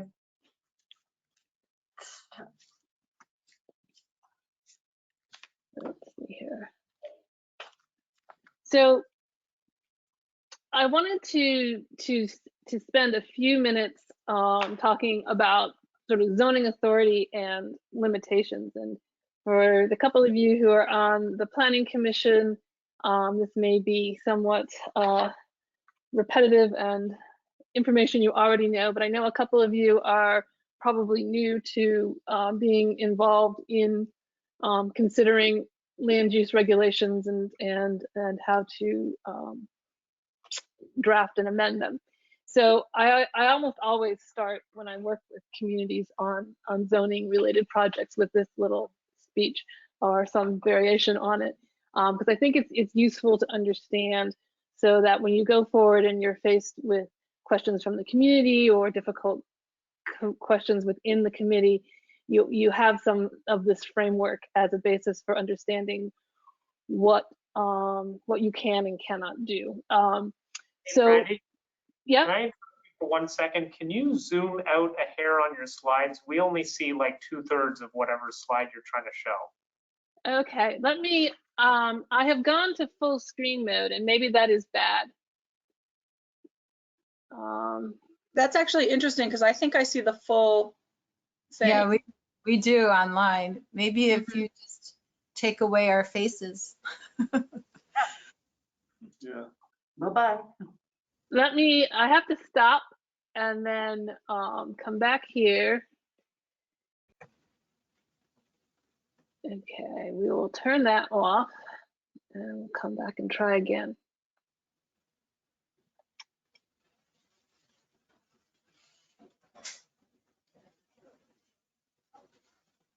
Is that any better, Paul? Oh, that is. Or is it the Yes, same? we now Okay. see the full slide, and Okay. we even see you and the other members. Okay. So Okay. full screen was taking over. Yeah. Paul, this is actually why I do it with 2 screens now, because I got really tired of giving presentations where I couldn't see anybody else because the thing was covering over everybody's little pictures. So yeah, getting this stuff to line up can be a challenge. So with zoning authority, so the state grants municipalities the authority to regulate land use. And for those of you who've lived in other states, you may have different ideas about how this works because it works differently in different states. But in Vermont, municipalities only have the authorities that are specifically granted to them by the state. So it's a system of, there's a list of things you can do, and these are the only things you can do. Whereas in other states, they have what's called home rule, and the state says these are things you can't do because we do them, and anything else you can do. And this is a big difference, and it really means that you have to adhere pretty closely to Vermont statute when you draft land use regulations. And you don't have that, you can't get that far outside the box of statute, and you have to stay, you have to be careful that you're following the rules, and cuts down on creativity a little sometimes. But that's understanding where your authority comes from. And so one of the things that statute says is that your zoning must be consistent with the policies of the municipal plan, which is why we started with what does the comprehensive plan say?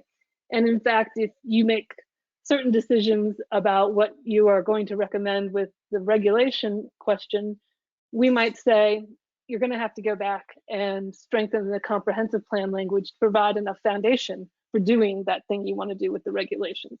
So those 2 documents need to be consistent with one another. So that's within the framework of state law. The other point that I want to bring to your attention and keep in the back of your mind as you're going forward is that there's also a federal sort of context of land use law. And under sort of federal United States law and court decisions, zoning cannot deprive a property owner of all economically viable use of their land. And all is an important word in that sentence, and as is economically viable, but that is the law of the land, essentially. So when we look at the situation here on these 11 acres, we're faced with a good question. The current zoning, the R4 zoning, only allows uses that they're residential. So residential and residentially related uses. And the FAA considers those to be incompatible with airport operations.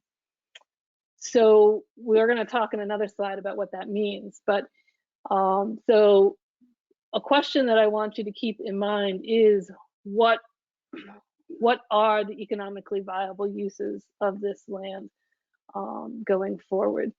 And does the owner have some options for how to use that land under your regulations in the future? And the other piece of authority and limitations to think about that makes this a complicated issue is that it's not like, you know, you're regulating a shopping mall here or even a racetrack. The FAA, federal law, and the FAA preempt state and local authority with regards to the regulation of airports. So air operations and air traffic safety are entirely within the domain of federal regulation. The military side of the airport is entirely exempt. The civilian side is not entirely exempt, but what the city can regulate is limited. So if you had, I like the racetrack example because it has some similar things. You could, if somebody comes and they wanted to build a racetrack, you could say, put out limitations on hours of operation and noise levels. You can't do that with an airport because that's getting into the realm of regulating airport operations. You know, they're going to put up big lights because, you know, that's for air traffic safety, things like that. You can't you can't regulate in a way that would run against those FAA regulations. So that's another piece of this fairly complex puzzle to keep in your mind as we go forward. I have a question about that. Mm-hmm. Can you clarify,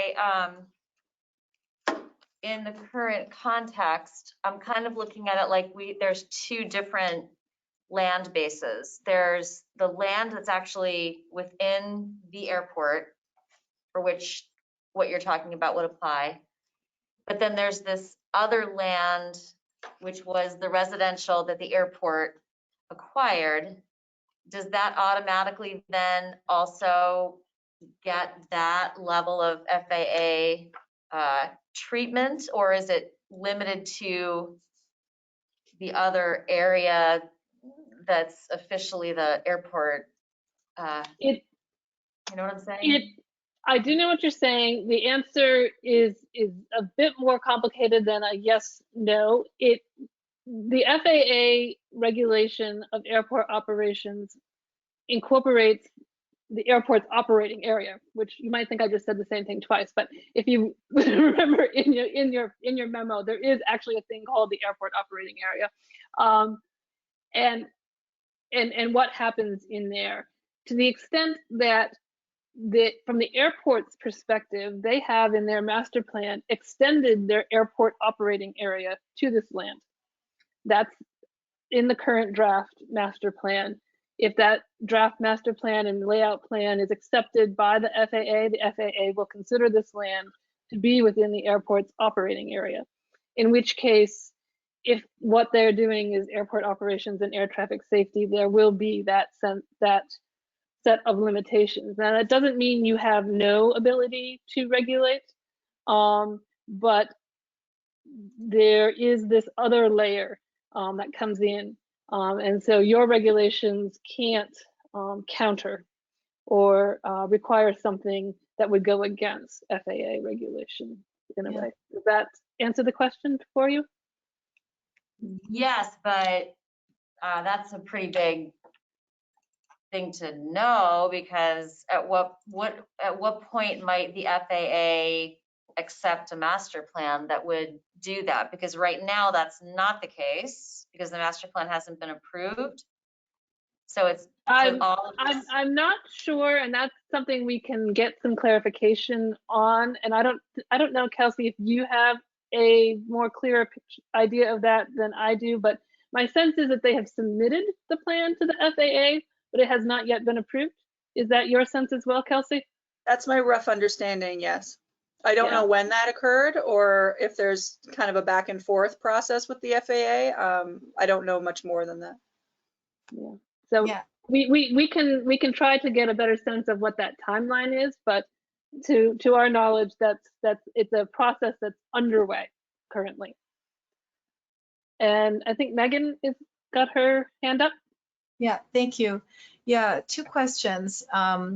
One, I thought that the local municipality did have control over hours of operation, or at least of flights that were commercial and general aviation. That's a federal possibility, not just in the state of Vermont.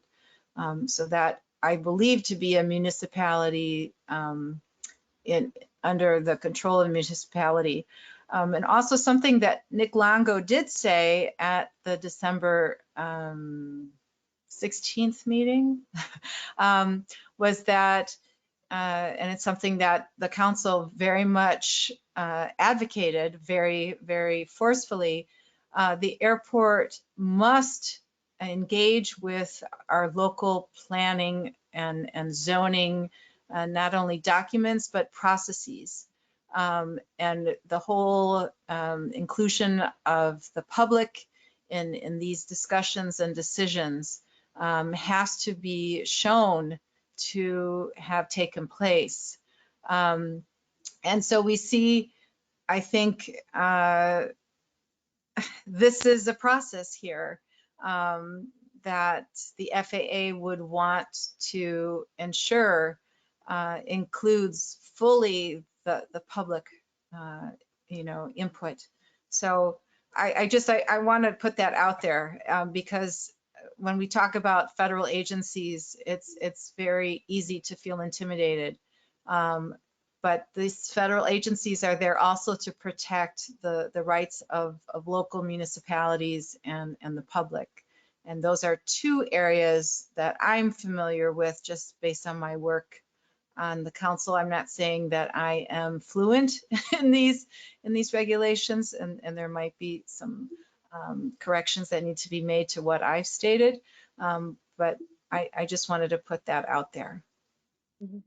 And definitely the FAA does require the airport to engage in a planning process with its with the affected and its host community, et cetera. And the FAA is very much encouraging a cooperative relationship to get to airport compatibility. Airport compatibility is the goal. Now, you may have different opinions of what airport compatibility means, but that is the extent, is the ultimate goal is to prevent there from being incompatible uses.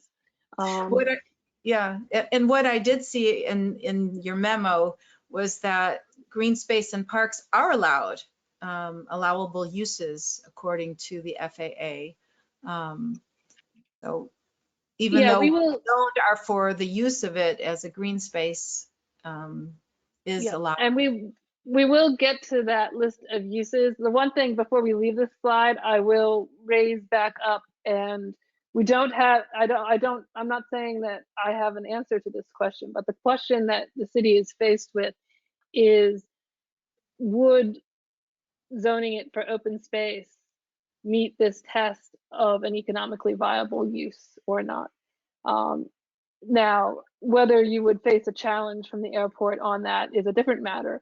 From the point of view of them trying to be a cooperative partner, you really are trying to work together on many aspects of this.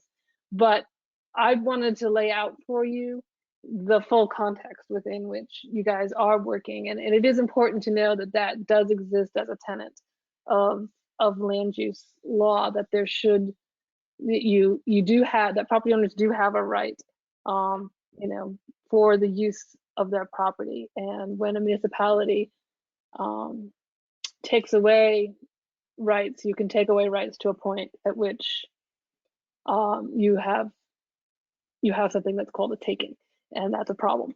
But we don't need to dwell on that. I just wanted as one of the tabs that's on your list of things to realize are implications of the decisions you're making.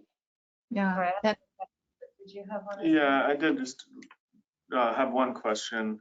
I just wanted to clarify, if we were to determine, for instance, that a noise buffer is an economically viable use, as that's the reason it was required, it was justified purely for economic purposes, that it would be acquired for a noise buffer. If we were to decide that that is the case and then were to zone it in such a way as it remained open space, you're not implying that the FAA could somehow override that determination, provided it wasn't also determined that we've taken away all economic viable use. Is that right? Well, you've led me in nicely to my next slide. The FAA cannot regulate land use around the airport. The FAA can't come in and tell you, the city of South Burlington, how to regulate land use around the airport. They can't make you do anything as a So, city. Brandy, the airport did come in and decide to take out all these houses, and they knew it was zoned residential, and they knew that they would have to change the zoning if they were ever to do anything with it. Yes. Isn't that kind of the basis of what we're talking about, is that it's zoned residential and it can stay zoned residential? It is zoned residential. The question you guys are faced with is it can stay? Can it stay that way or not? That's the question you guys are going to be answering. So, or what portion is, right? That would be another way to think through it. Yeah. That actually ties into my question about that, because when we look at this map, I'm looking at a picture on your page, your document, page 12 of the northeast quadrant and the northwest quadrant. It just has the gray and the brown. Mm-hmm. Any of the maps where you put this line around these, I'll go back to it, was it 11 acres? Yeah. Are we, when you're saying this economic viability piece, I mean, there's a picture of 11 acres, but then there's also a picture of how many individual parcels. Are we asked to consider the economic viability per parcel or for the 11 acres as a whole? Well, that's another interesting way to frame the question, and I don't have an answer to that. You would, push come to shove, that's a question that ultimately a judge would answer, in a legal proceeding. We tend to think about land being one lot at a time from a land use regulatory perspective, but clearly the airport owns many, many, many lots of individual small parcels of land right now. And so the question raised before about economic viability, a potential argument for the city could be that you allow some, but not all of it to be used for certain, for uses that are economically viable, and then other parts are retained in an open space type of use. That could be a viable way forward. That is not, it's not something I don't think anyone here tonight can give a yes or a no answer to as to whether that would pass the sniff test. But it sounds like something that I think most land use attorneys would be willing to give a go at. But that's, those are the kind of ways to think through some of these questions, I guess. And Brandy, I'm just going to jump in for a second. I do have a few pending questions with the city attorney. I believe she is kind of on the cusp of being able to get back to me about not exactly these questions, but some very closely related questions related to what the task force options are in this situation. So I will hopefully be able to report back. I'm hopeful for next week that I'll be able to send you some more information. Yep, and so we should have that input incorporated into the stuff that you'll see for the meeting in February 17th as we go forward. So we are looping the city's attorney into these conversations as we do go forward. Can I ask a question about that? Kelsey, is it possible for you to tell us what the questions it is that you asked, because I think depending on the phrasing of that question, we could get varying responses. So I had a just an in-person conversation with Amanda, one of the city attorneys, and I can't actually repeat verbatim what the question was. I generally asked her for some legal guidance on more or less what Brandy has been saying, that there are FAA overlays, there's local municipality regulation, there's state regulation, and hoping to get an outline of what are some of the broad brush options for this task force and what are things that maybe we are not legally allowed to do. So it was very generally phrased. It was an open conversation, and I'm actually not sure what she, that's my understanding of what she will come back to me with. So there wasn't a specifically worded question that I sent in an email or anything like that. So Brandy, may I ask where you are in your presentation now, because time-wise? Almost done. So I think this is actually the last slide here that's up on the screen. So I wanted to touch briefly on the airport compatible uses, because obviously that is a key term that has come up in a lot of the documents that were summarized in the status memo. So like I said, the FAA doesn't regulate, federal government does not regulate land use directly. It can't tell the city what to do about regulating land use, but it has provided this guidance on compatibility and encourages, like I said before, municipalities to zone the land around airports for compatibility. So who the FAA can compel to do things is the airport. And they can particularly compel the airport to do things with the airport owned lands that the FAA provided them the funds to purchase, so the noise lands. And they do have requirements that came with the funding that they use to buy the land that requires that land be used in a way that's compatible with airport operations in perpetuity. So they can keep it, they can use it for airport operations, they can hold it as noise buffer land, although I would point out that in FAA speak, noise buffer land is not necessarily open space. Noise buffer land could be developed. Noise buffer land is a category of sort of land holding.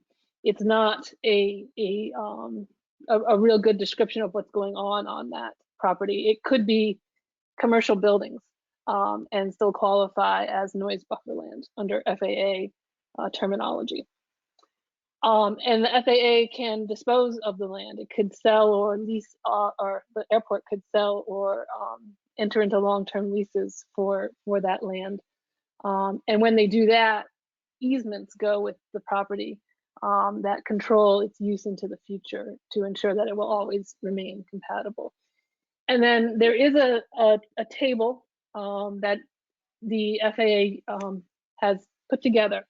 And it's not regulatory in the sense of they can't make you do it, but this is the guidance, and this is what, when they actually go to transition land that they've purchased, the airport does, to some other use or to another owner, they're guided and held to this table by the FAA. And so that lays out the uses by the noise zones, so you can see what's possible where. And these are the standards that the FAA is generally encouraging municipalities to also consider as they zone for the lands around their airports. So I believe that's my last slide. So yes, that's my last slide. Does anyone have any comments about that?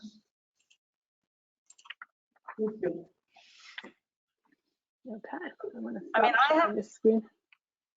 I have to say, Brandy, that I feel kind of like you gave us an awful lot of information, and the fact that we didn't have the slides that you were using, so we read through 30 pages worth of information, and I don't know about other people, but I had quite a few questions about individual pieces of it and how it fit together and why it's in the presentation.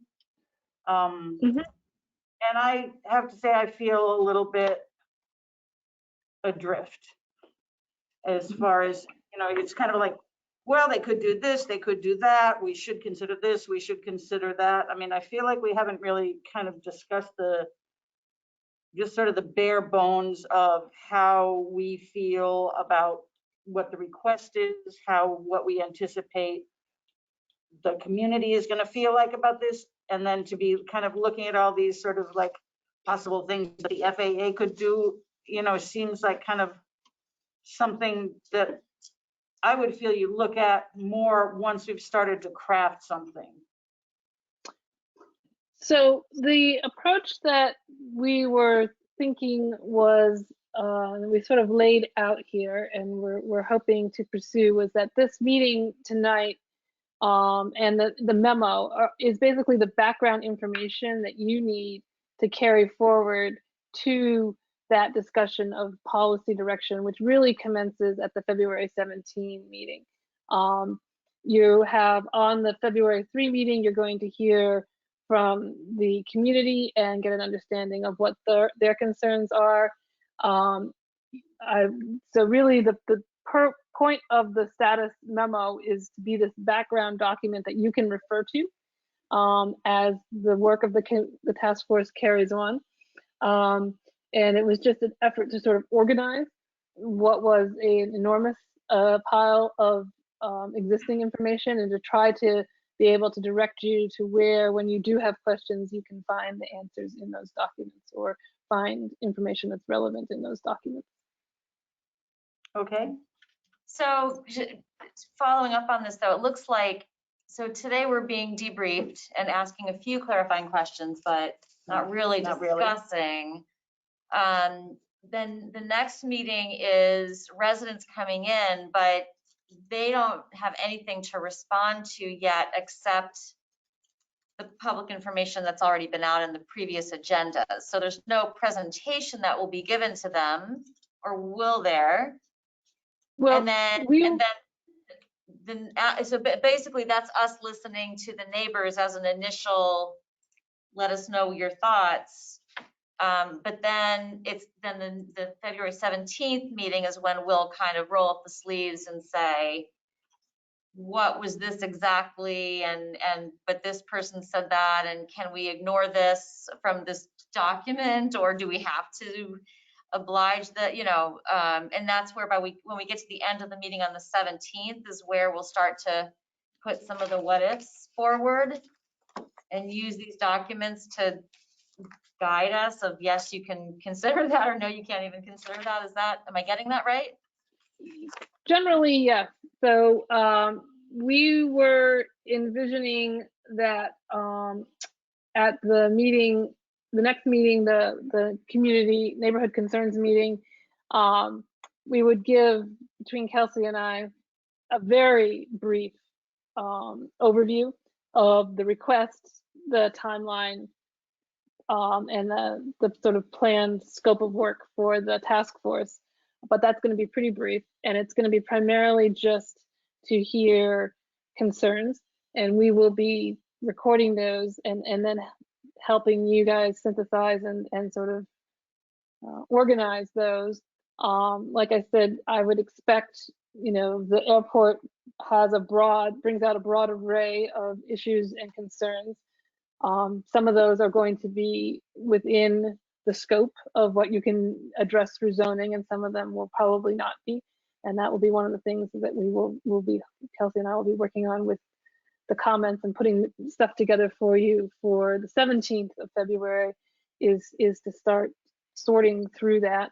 And there will be a shorter memo coming to you on the 17th, for the meeting on the 17th, that will take in some of this information from the city attorney and some other sort of initial suggestions or ideas about what directions you might go. And then you're going to provide during that course of that meeting on the 17th enough feedback that I can go back and actually start writing some language for you to then churn over more at the next meeting after that. So we're going to have basically, as Kelsey described it, some pretty broad brush ideas of these are things you can do and these are things you can't do.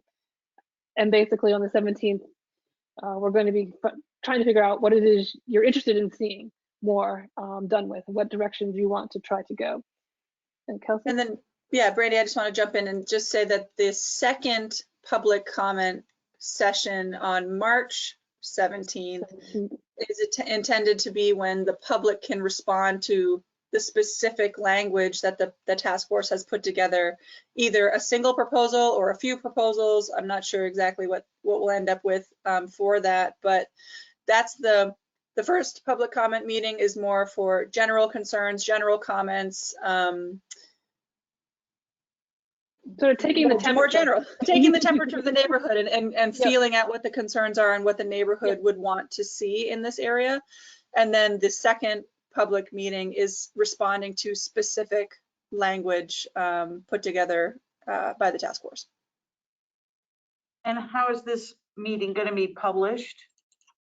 So how will the community know? I mean, is it going to be here and you're going to put it on the front page of the South Burlington website, or?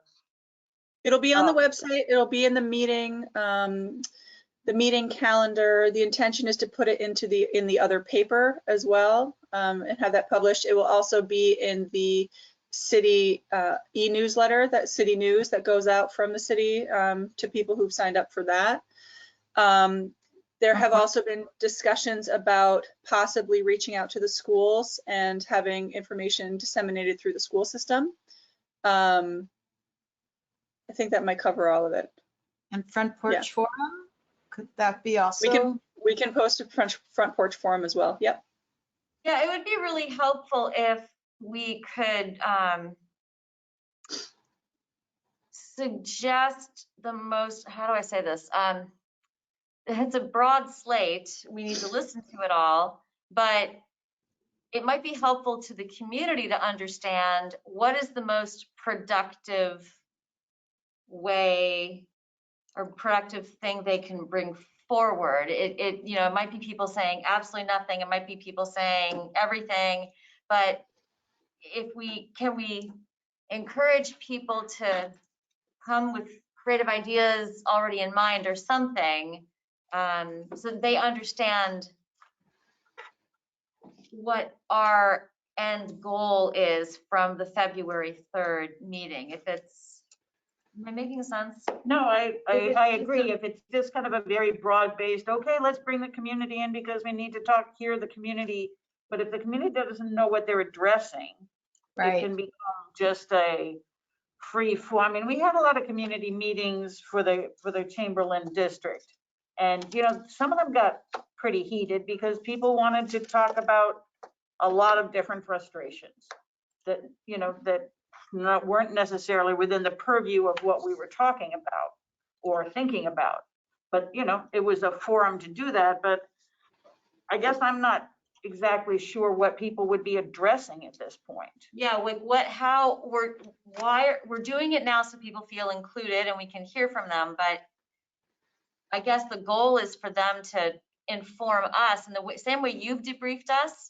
We want the community to debrief us so that they understand what we will then do. I mean, we need something that a little more concrete than, hey, we're calling a meeting about the neighborhood, because it's not about the neighborhood. It's, specifically, I mean, it's much more. It's not about the F-35s. It's not about, it's about like this specific assignment, and we want helpful ideas. So just Yeah, I think that is the tenor of what we were going to be doing in terms of the meeting announcements, is putting it in that context of, there is a request to rezone this land from the airport.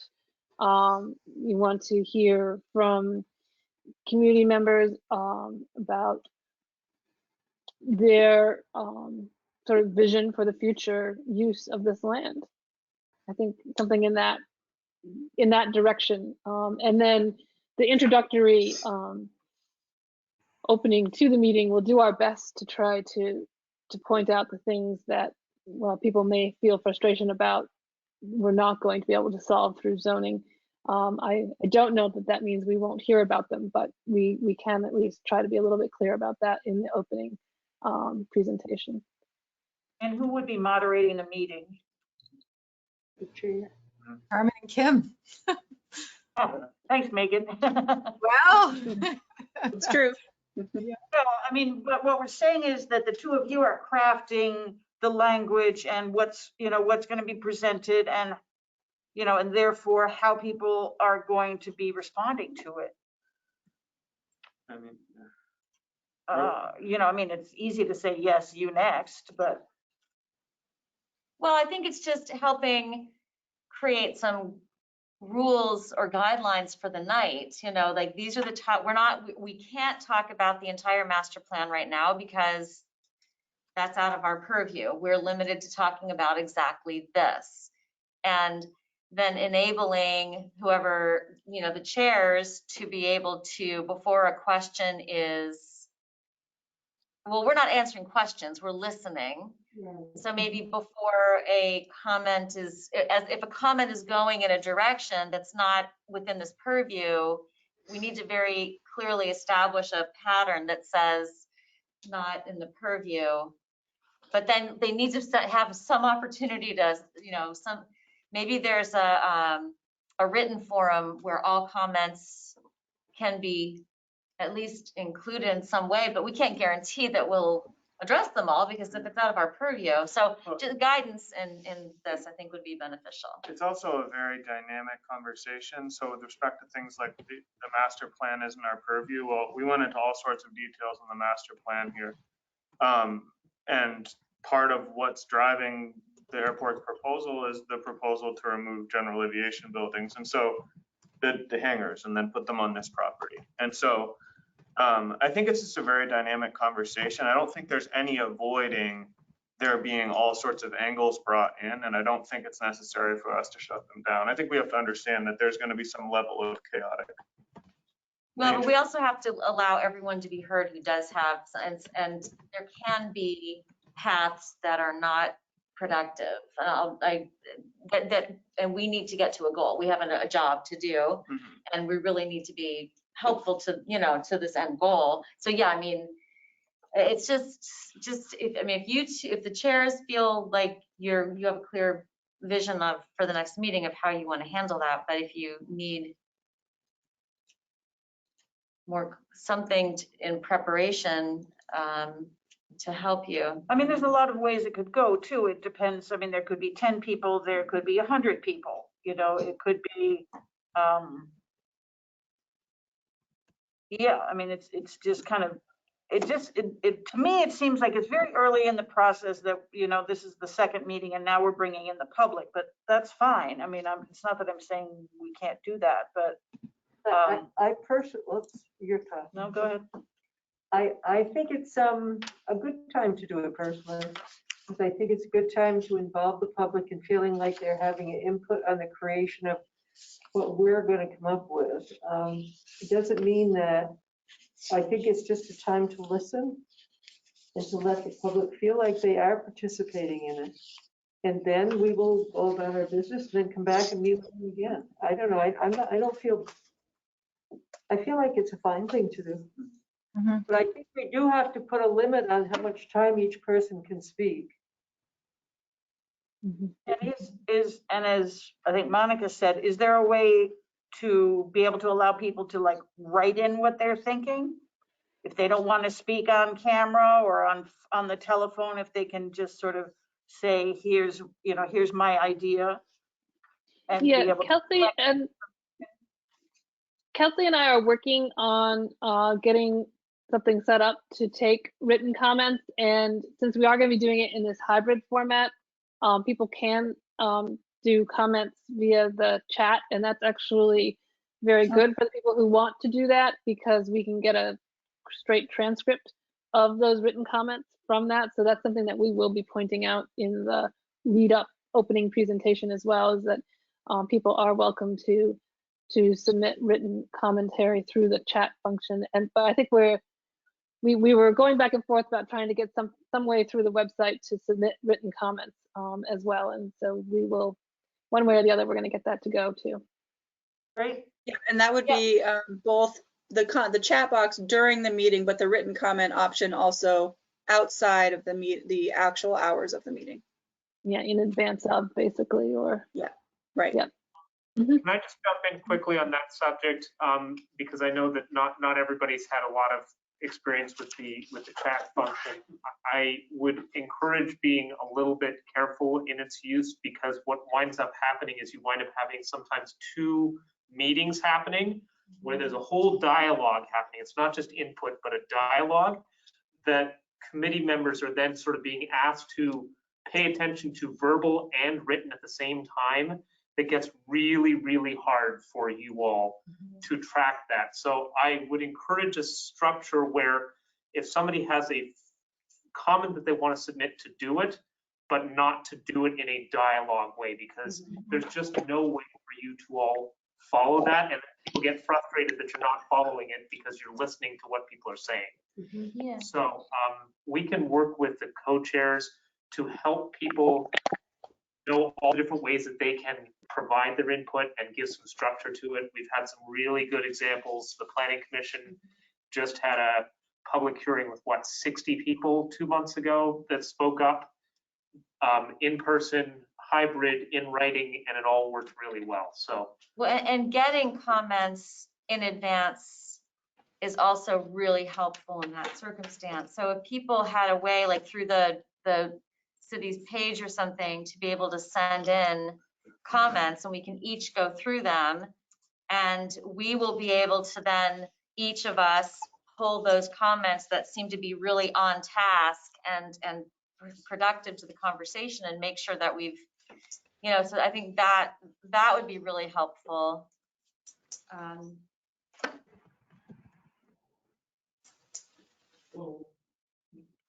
Oh, Yeah, please. I think we should have some mechanism. I mean, this is not what I was going to say, but before I say what I'm going to say, we should have some mechanism for the chair to recognize people speaking and not just have random speaking. Okay. Sure. I'd like to have some order in the meeting. I'm concerned about the promotional materials. For the 3rd of February, you need to send stuff out tomorrow, right? For the other paper, for example, will have to be there tomorrow. So we're probably not going to get an opportunity to look at those materials before they're sent out. Or Correct. will we? No, because that has not been written, and it just frankly got away from me this week, and I apologize for that, but it does need to go in by the end of the week. And we can't have discussion outside of an official meeting to be discussing that. Okay. I guess what I'm concerned about is I've seen the way the airport seems to be approaching this is to talk only about the shed for the snowplows, or the building for the snowplows. And they're also talking about building 3 other commercial properties on this land. And I would like to have our material go out telling people about the full range of what the airport is proposing. So if you want, I would like to take a stab at that one, Kelsey. Sure. So during the meeting on December 16th, you saw a concept plan from the airport. That concept plan is not what is shown on their airport layout plan that's in their current draft master plan. So the only building from that concept plan is the actual maintenance building. The commercial buildings that they were showing are not on the airport layout plan, which means they're not in the immediate pipeline. So that's one thing to know. And then, I think the point was raised in the memo, and I think it's an important one. The airport is not making a development proposal. They've not submitted a site plan. It was a very conceptual plan that showed sort of, I think it was the attempt was to give you a sense of, how much development potential is there on this property versus what they might actually do with it. I don't think that they have gotten to that level of engineering to actually have looked at that. I think it was more just a sense of how much square footage could this land potentially accommodate. So I would recommend that you look at it from that direction, and not. I think the fact that the maintenance building shows up on the airport plan makes that a more thought out and further along in their process proposal, whereas the boxes representing the commercial hangars seem very, very conceptual. And yet they're asking us for a change in the zoning for the entire property. Yeah, I just think it's important to recognize the conversations that have been occurring in Burlington at the Airport Commission, among the general aviation community. The city of Burlington has been having proposed resolutions relating to the general aviation issue. And so while these things might not be showing up in the master plan as it's drafted, they are being developed in Burlington, and Nick is pushing hard for the general aviation to go onto this land. And so while there may not be an engineered proposal, I think it's gone beyond a concept and is now pushing towards a true proposal. There's a reason why we had a general aviation person on the call tonight. They discussed the need to find new places for general aviation at the airport commission meeting last night.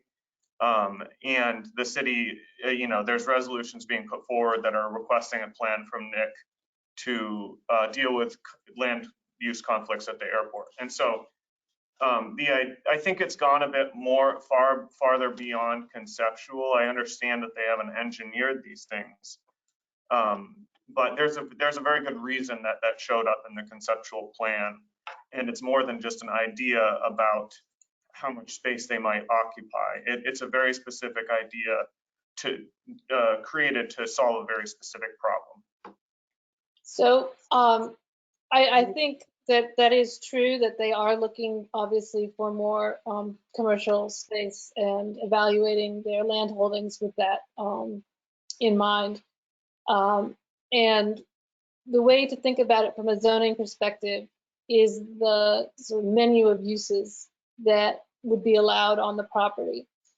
And so I guess returning it back to focusing on that sort of list of uses and whatever standards that you might come up with, and knowing that what you're doing is not approving a specific plan, but establishing that menu or making recommendations about what should be on the menu is probably the more precise thing to say. Megan, would you like to say something? Can't hear you. Can't hear you, Megan. Megan? Yes, thank you, Kim. Sorry. I appreciate you saying what you said about a menu, Brandy. And I think that what we're going to hear is what should not be allowed. And I think we have to perhaps frame it that way. Although we cannot say what will be there based on their very conceptual plan, I think that it is within the neighborhood's interest to express, their ideas and their concerns so that there can be parameters. This is a word that Monica used at the first meeting, the parameters of what should be allowed there. And I think that's very important. You're going to hear, I've already gotten a very, very long email and had a conversation with someone else. I forwarded that, by the way, to the two new co-chairs, regarding not only noise and visual, but also air and water quality, you know, for the neighbors, and for our watershed, which is in our comprehensive plan. You're gonna, I think, be hearing about all kinds of different things, more than what we've talked about tonight. So I think that would be, developing those parameters, I think, would be really constructive. Concern, you know, about underground storage tanks for fuel, airport fuel, all have, you know. Which is right next to a stream. Right. Over there, yeah. Which we did, we discussed that at the last meeting too, is the fact that we have water right there. And kind of in the presentation here, it's a little bit like, well, there's a little stream, but it's kind of more important than that. I have a question, Brandy. Stormwater too, yeah. Concept plan. So you talked about that we have to distinguish that a concept plan, we have to distinguish it from a site plan. So that's pretty much what we're talking about here, right? That would accompany a development application.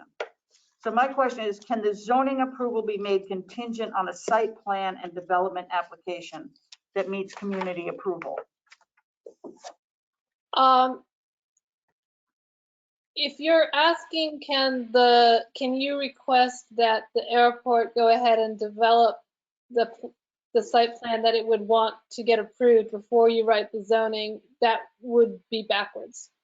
You would write the zoning and then you would require the airport to develop a site plan that meets the zoning rules.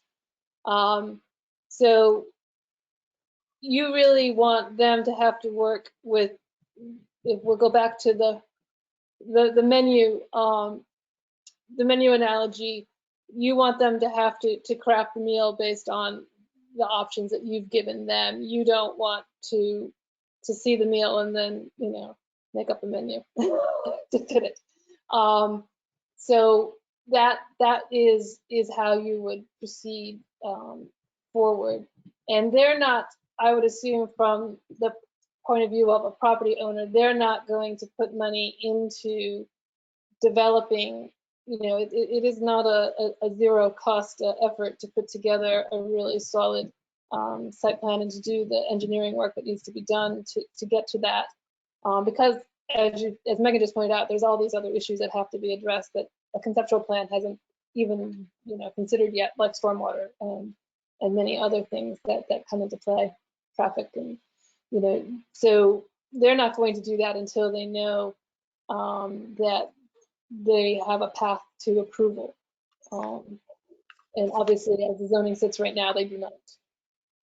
So they're asking for the path for approval to be opened, and then they will develop a project there, I assume, that they feel they can get through that approval process. Okay. Are there any other comments? Questions? Do we have any members of the public that have anything? Do we have any questions from the public on the meeting structure or status memo?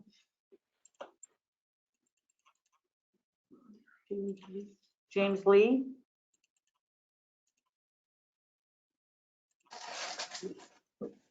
Just a moment, we can't hear you at the moment. Yes.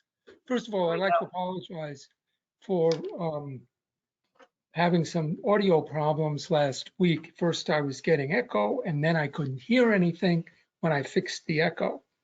But I think I have it resolved now.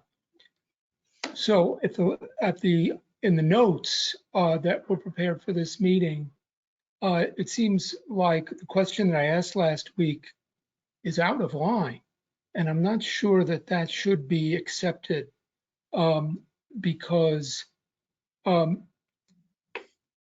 does seem that if there indeed is alternative space on the airport grounds for their snow removal equipment, then that should be something before this task force. And if they're just giving a bogus reason for wanting the rezoning, and that seems to be the case based on what we've heard tonight, from Jim Richards about it, general aviation being very important, and it's come up all over the news that general aviation is the real reason. So if the airport is being materially false and misleading in its presentation by the acting airport director, that's something this task force should know about.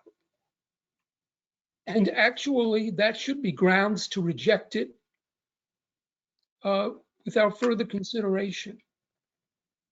So I think an investigation is needed as to whether there was a truthful presentation and what is the area on airport grounds. A few years ago, the airport was renting 4.8 acres. It's over 200,000 square feet to the Air Force on the public side, on the civilian side of the airport. That rental ended, and I haven't been able to get an answer as to what is being done with that 4.8 acres. It's right near the valley. In fact, it's already in the valley where general aviation has many of its activities. So I just don't, and also this task force isn't about rezoning. It's about either rezoning or maintaining the current zoning. So we shouldn't be talking about rezoning. We should be talking about rezoning or maintaining. And if we're going to decide to maintain, then it could be based on any of these grounds that the airport is being truthful and that they have alternatives. Thank you. Thank you. Comments? Are there any other comments from a general audience member?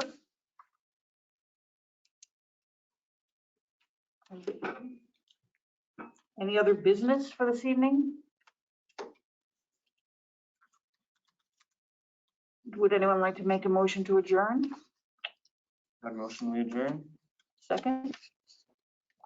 In favor. Thank you, everyone. Thank you. And thank you, ladies, for stepping up.